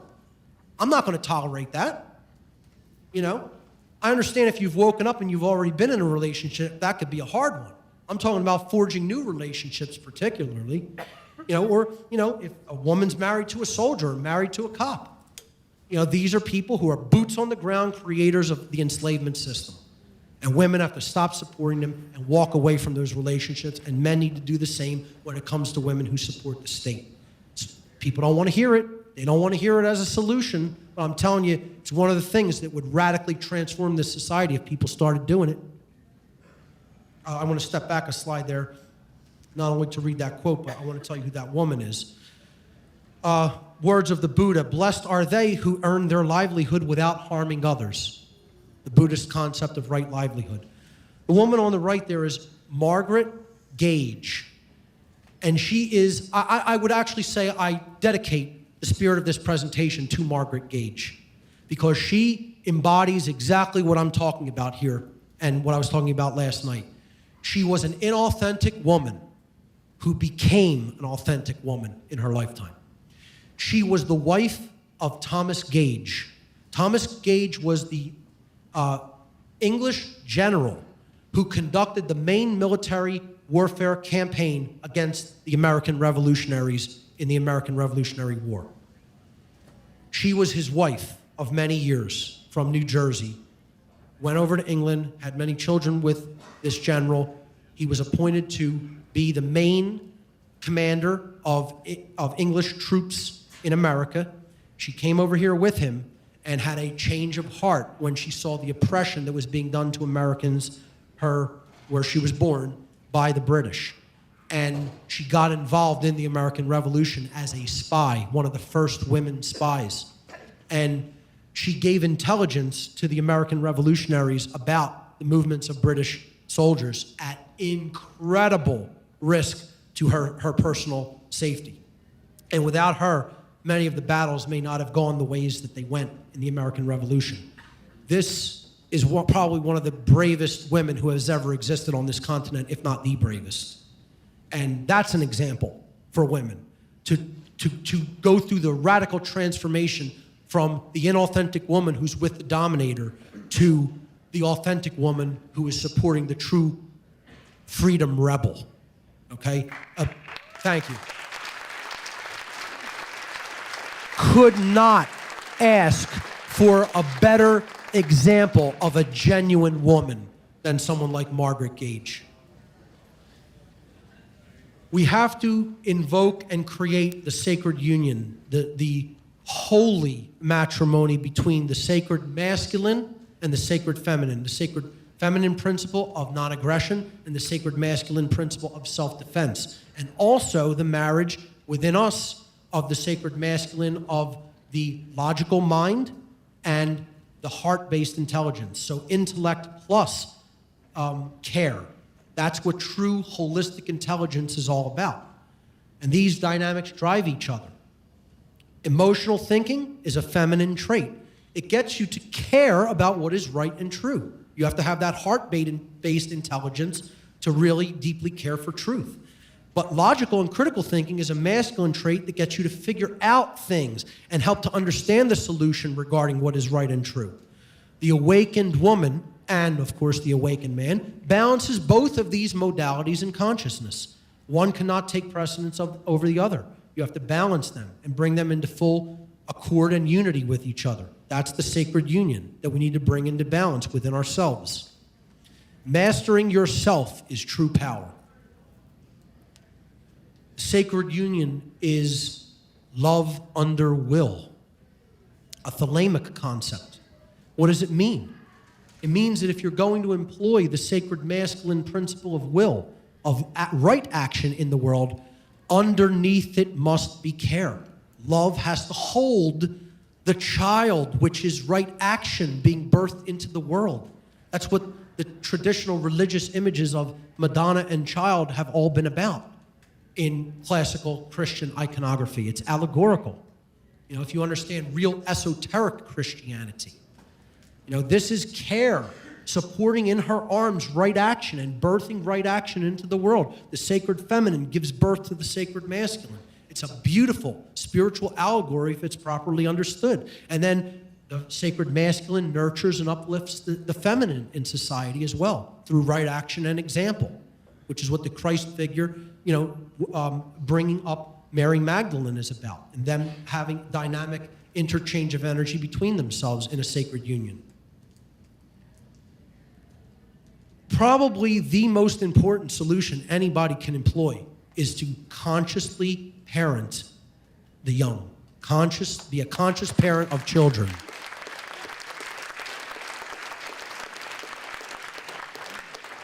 Folks, do not sugarcoat the truth to your children. They will call you on your bullshit. Okay? Teach them the truth at a very early age. Do not try to shelter them from reality. Speak plainly and simply to them. They can understand. Okay? They're more resilient than you think they are too. They can take more than a person who's already been conditioned for half their lifetime can take. Be honest with them. Feed them good nutrition, healthy, nutritious meals. Make them active. Build them up strong. They got to be strong beings. This isn't about just, nurturing them emotionally. It's got to be physical too. The emotions, of course, have to be there. But we have to build strong people who are going to actively resist this immoral system. Not only mentally and psychologically and philosophically, but physically if necessary. Incredible meme here. I will not sentence my children to a future without liberty. That needs to be every parent's primary concern. I've talked to actual parents and said they're taking freedom away not only from us, but the future generations. And I've heard back, all I can worry about is putting food on my table. I'm like, you don't love your children. I'll say that right to a parent's face, and then they'll get all over my ass for saying that to them and saying I have no room to talk because I don't have a child. And they'll say, oh, you didn't take the responsibility of having a child, so you're not qualified to say that? Bullshit. I'll say it right to a parent's face who says they're not concerned about freedom. You don't love your goddamn children.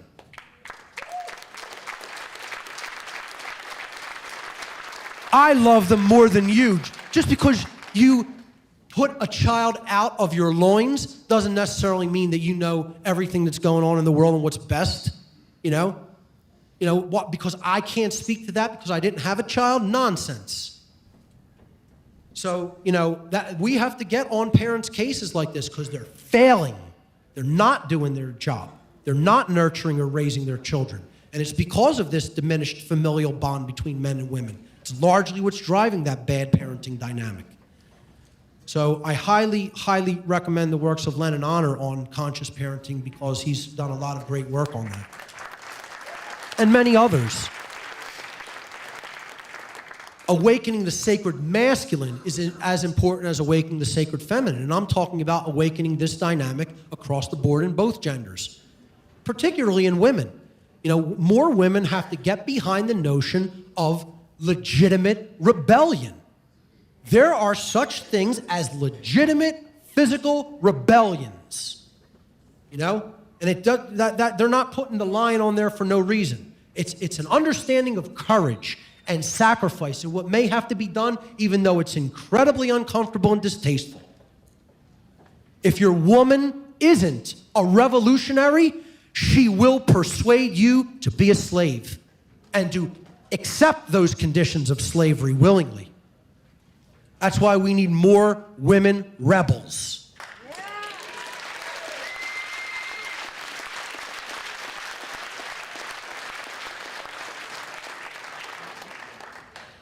Quote by Annie Oakley, I would like to see every woman know how to handle firearms as naturally as they know how to handle babies. So would I.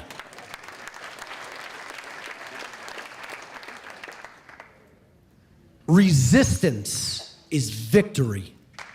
Resistance, ladies and gentlemen, is victory. What we need to ultimately do is to wake up to the manipulation and resist it on all fronts. Information regarding this occult agenda can be extremely difficult for the victims of its manipulation to hear. And I'll tell you what, women are some of the biggest victims of this manipulation. The neo-feminists think that women are gaining power by this agenda. You're being enslaved by it, along with the men in society. It can be very difficult for the victims to hear, but when you finally recognize the methods and goals of this eugenics agenda, you will wake up and see the programming, exactly like when Neo wakes up in the Matrix and he can see the code in the Matrix, which is when he gains all the power he needs to fight back. Resistance, because if we fight, we might lose. But if we don't fight, we've already lost.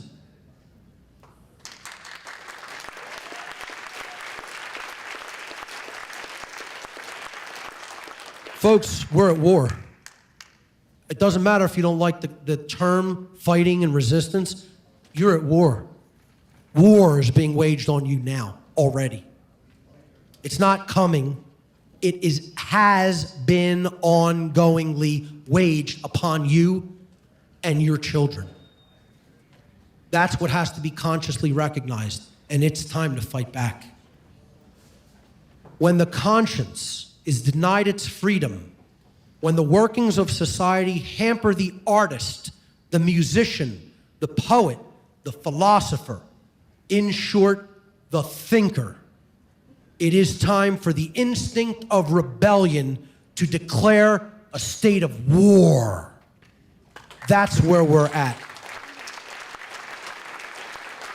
And make no mistake about that, ladies and gentlemen, that is not just, we're not talking about just the gender war. This is the worldwide spiritual war that is ongoing on this planet. And if we're going to win it, and yes, there is such a thing as winning it. Somebody asked me this question last night. Is there such a thing as winning and losing? Absolutely there is. Yes. You know, you don't like polarity? Tough. It's legitimate and real. Losing this war is being enslaved and making this planet a living hell, which is already rapidly on its way to being, if not already there. And winning it is being free, having and expressing your natural human rights as a being, and going on to higher states of consciousness and building things that we could scarcely even imagine that we can do, and realizing the true human potential. That's winning. And if that's a choice, the choice between what's going to happen in this war is for us to make. That's the good news about all of this. We change our minds and we change our consciousness, we change our behavior, we can choose for that better result to happen and actually, quote unquote, win. Simultaneously, we choose to stay where we're at in this low state of consciousness and not do the great work. You know, we're going to lose big time, and we're going to end up in hell. See, it's all about the lost word, saying no, resistance. This is spiritual immunity to the whole satanic mindset. Neo gained his power when he said no, finally. And that's when he woke up consciously in the Matrix and can see all the code and see what it was really made of. He could see the truth as it really is when he spoke the word no. This is one of my favorite quotes on earth. It was from the comic book Captain America. I'll give a brief anecdote. I know I'm going way over time, but it's worth it. I was in a local pub, and I was wearing the hoodie that I wore right after I finished my speech last night when I went out for a bit after the conference concluded last night. It is a black hoodie with the Gadsden snake on it. And I was sitting outside of this venue, this music venue, and a guy came up to me outside and started trouble with me just because he didn't like the original American iconography of the rebellion and freedom of this country. One American going up to another American and starting a problem when I was sitting there not speaking to any living soul, minding my own business.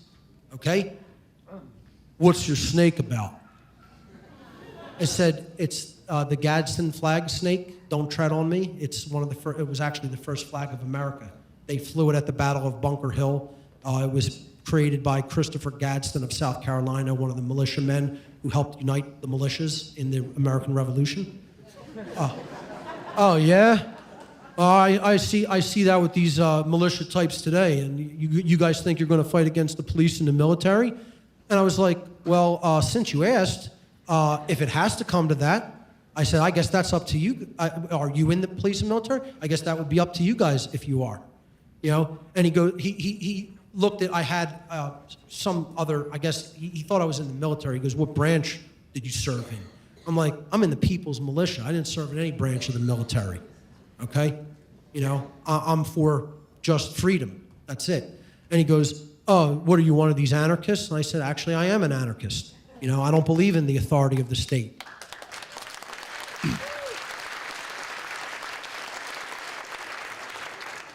So his girlfriend was there and was listening, and I started to explain what anarchy meant etymologically. It comes from the Greek an, which means absent or not present, and the word archon in Greek, which means master or ruler. And when I explained that, his girlfriend like suddenly turned very had this logical look on her face, like, wow, yeah, that makes a lot of sense, because it means, you know, the absence of ruling anybody, and the absence of ruling means there's no slavery, so you're free. I said, exactly, that's what it means. He got so angry that his girlfriend agreed with me when I explained the etymological meaning of anarchy, that it's like this rage came over his face, and he said to me, if you don't like it here, why don't you move? And I said, well, I'll answer that question. I remained very, very calm. As a matter of fact, a friend of mine was sitting there watching the whole thing, and he knew I asked for no part of this conversation. The guy was clearly intoxicated, actually. And I, you know, repeatedly said, you know, nothing's going to be proven or resolved here. You know, we're sitting outside a pub talking about political issues. Like, you're not going to convince me of anything different. I'm not going to convince you of anything different. I don't even know why you're bothering with this. And his girlfriend was, you know, saying, yeah, he's right. Like, come on, let's go. But he was clearly visibly intoxicated from being inside drinking for a while, and he wanted to continue to pursue it. So he gave me this, you know, typical thing. If you don't like how we run things here, why don't you move? And I said, I will answer that question. I'm not going anywhere because I'm right. That's why I'm not going to move from America.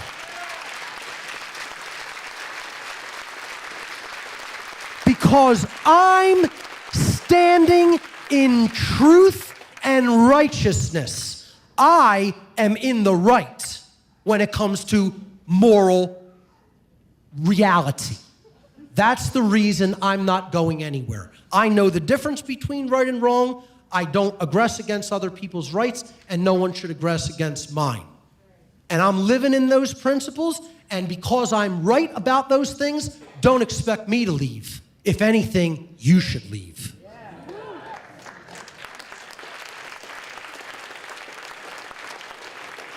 You can call that combative speech. I don't care what you call it.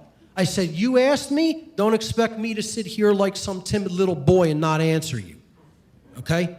And then his girlfriend pulled him away. And I immediately thought of this quote from Captain America. Every time somebody says that to me, it goes right back to my childhood reading these comics. You know, and I remember this quote. One of my favorite quotes that he ever spoke in the whole comic book. And here's what it is. It doesn't matter what the press says. It doesn't matter what the politicians or the mobs say. It doesn't matter if the whole country decides that something wrong is something right. This nation was founded on one principle above all else, the requirement that we stand up for what we believe, no matter the odds or the consequences. When the mob and the press and the whole world tell you to move, your job is to plant yourself like a tree next to the river of truth and tell the whole world, no, you move.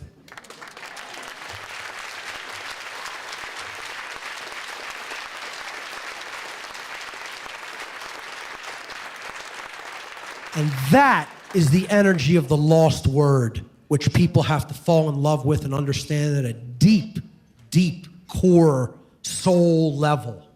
The word no is the most powerful word in the universe. When we say no, we reclaim all of our natural rights and we take back our power.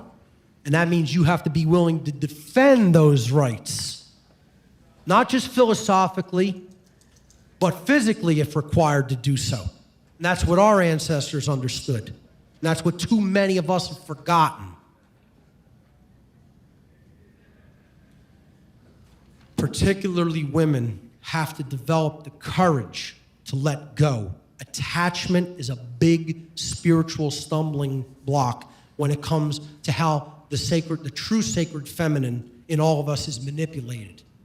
People want things to be orderly and peaceful and comfortable. We may not be able to get to where we want to go at the point that we're at in total comfort and peace and order. It may require a period of chaos, and we have to be willing to embrace that fearlessly if we're going to get to where we want to go. The control system has to go by any means necessary to dissolve it. It has to all burn down. Out of that chaos, the authentic man and the authentic woman will be the survivors, and they will build the new world. In a society, thank you, in a society that has destroyed all adventure, the only adventure left is to destroy that society.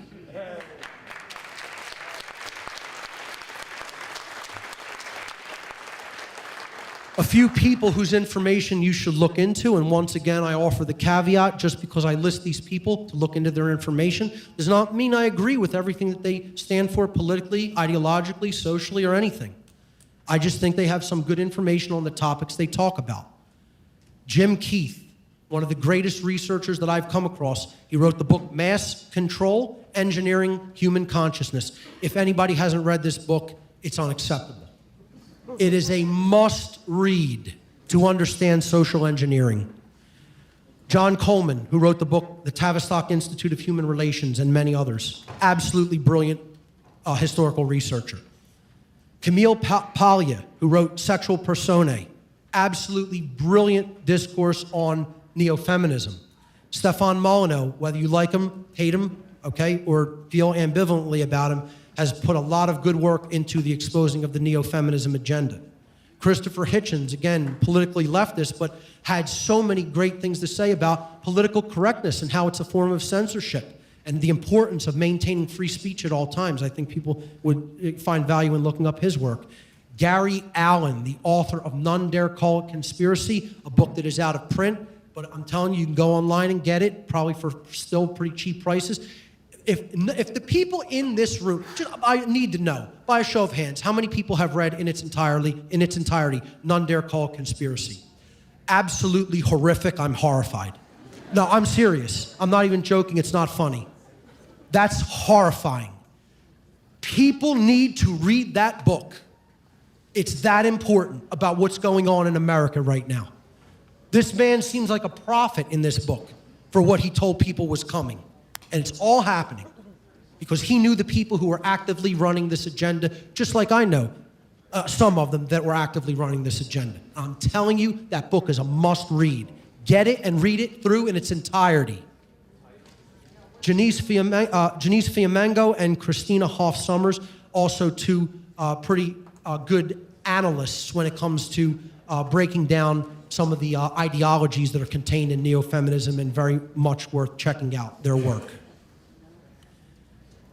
Ultimately, the solution is to do the true great work, which sadly people don't want to accept, is to help drag people kicking and screaming to the truth. Whether you accept that, want to accept it or not, it doesn't matter, until we get involved in doing the great work of helping to be the transformers of other people by encouraging them to look at the truth. Don't expect things to change. The true great work is to help people to abandon the false and dogmatic beliefs which have been holding back the progress of consciousness and impeding the reception of truth and natural law. The true great work is the arduous task of influencing others to realize that in supporting and condoning the legitimacy of authority, that they have actually been supporting and condoning the legitimacy of slavery, and that they were immoral for having done so. That is the ultimate true great work that we need to do. Smaller parts of it include exposing the sub-agendas like the gender war and the neo-feminism agenda and the eugenics agenda. It's all part of the true great work to bring that work to others. I call this the law of one in zombie land. That's what the true great work really is. You know, and there's good old Rick from The Walking Dead, you know, looking at the zombies and saying, "You're telling me that we're all one?" Yeah, that's right. We are unfortunately attached to those who are unconscious and unaware. As unpopular as it is to hear for many people, we live in a shared reality, and we will all share the same social fate. Maybe not the same fate at a soul level, but the same social fate, because the same shared manifestation is going to happen for all, whether they're conscious or unconscious. If we want to change the world for the better without experiencing large-scale societal chaos and disaster, our one great work lies in waking the walking dead. Make no mistake about it. The zombies do have to be awoken. Too many people think that this does not need to occur. I'm telling you, we are connected with those. We are not separate from them. We are not separate from the unconscious. You can call them the sheep all you want, the dead, the unbegun, the uninitiated, the profane, the unwashed masses. It doesn't matter what you call them. You better get to work on waking them up, because they're making decisions about what happens with your life. They affect your freedom. Their ignorance affects all of our freedom. That's what the true great work is to make the darkness conscious. And people ain't interested in that work. You know, they're interested in maintaining their comfort level, not rocking the boat, and not getting in arguments with people, and not being hated by your family members and so-called friends. Maybe that's what needs to happen. Maybe tension and division is what needs to happen when it comes to moral issues. This is what the words of Christ mean in the New Testament when he says, I came not to bring peace to the earth, but a sword, the sword of truth.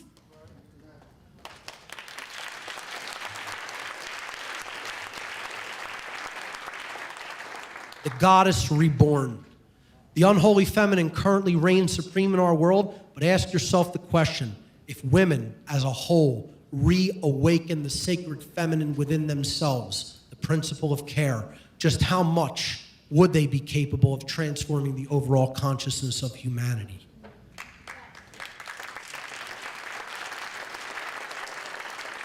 And I would suggest the answer is radically. Totally, revolutionarily. That's how much. Women are the traditional nurturers and caregivers of our entire society. If anything, they hold the fate of humanity in their hands. You are more powerful than you know, and they fear the day you discover it. We have to break out of that shell and let the inner lion loose. Lose all the fear. Lose all the trepidation. What are we waiting for? We're the ones we've been waiting for. We're the answer. We need to put the truth out there for ourselves and others. That takes courage to do. We have to step into that lion energy. When sleeping women wake, mountains move.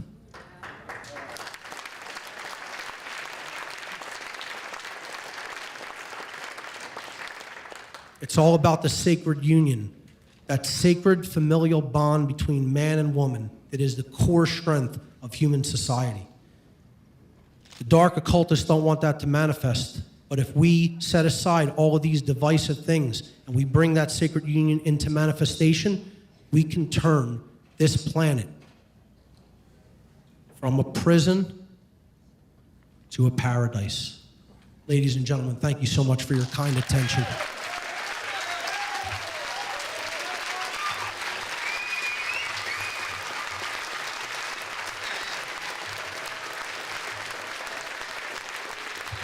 Mark Passio.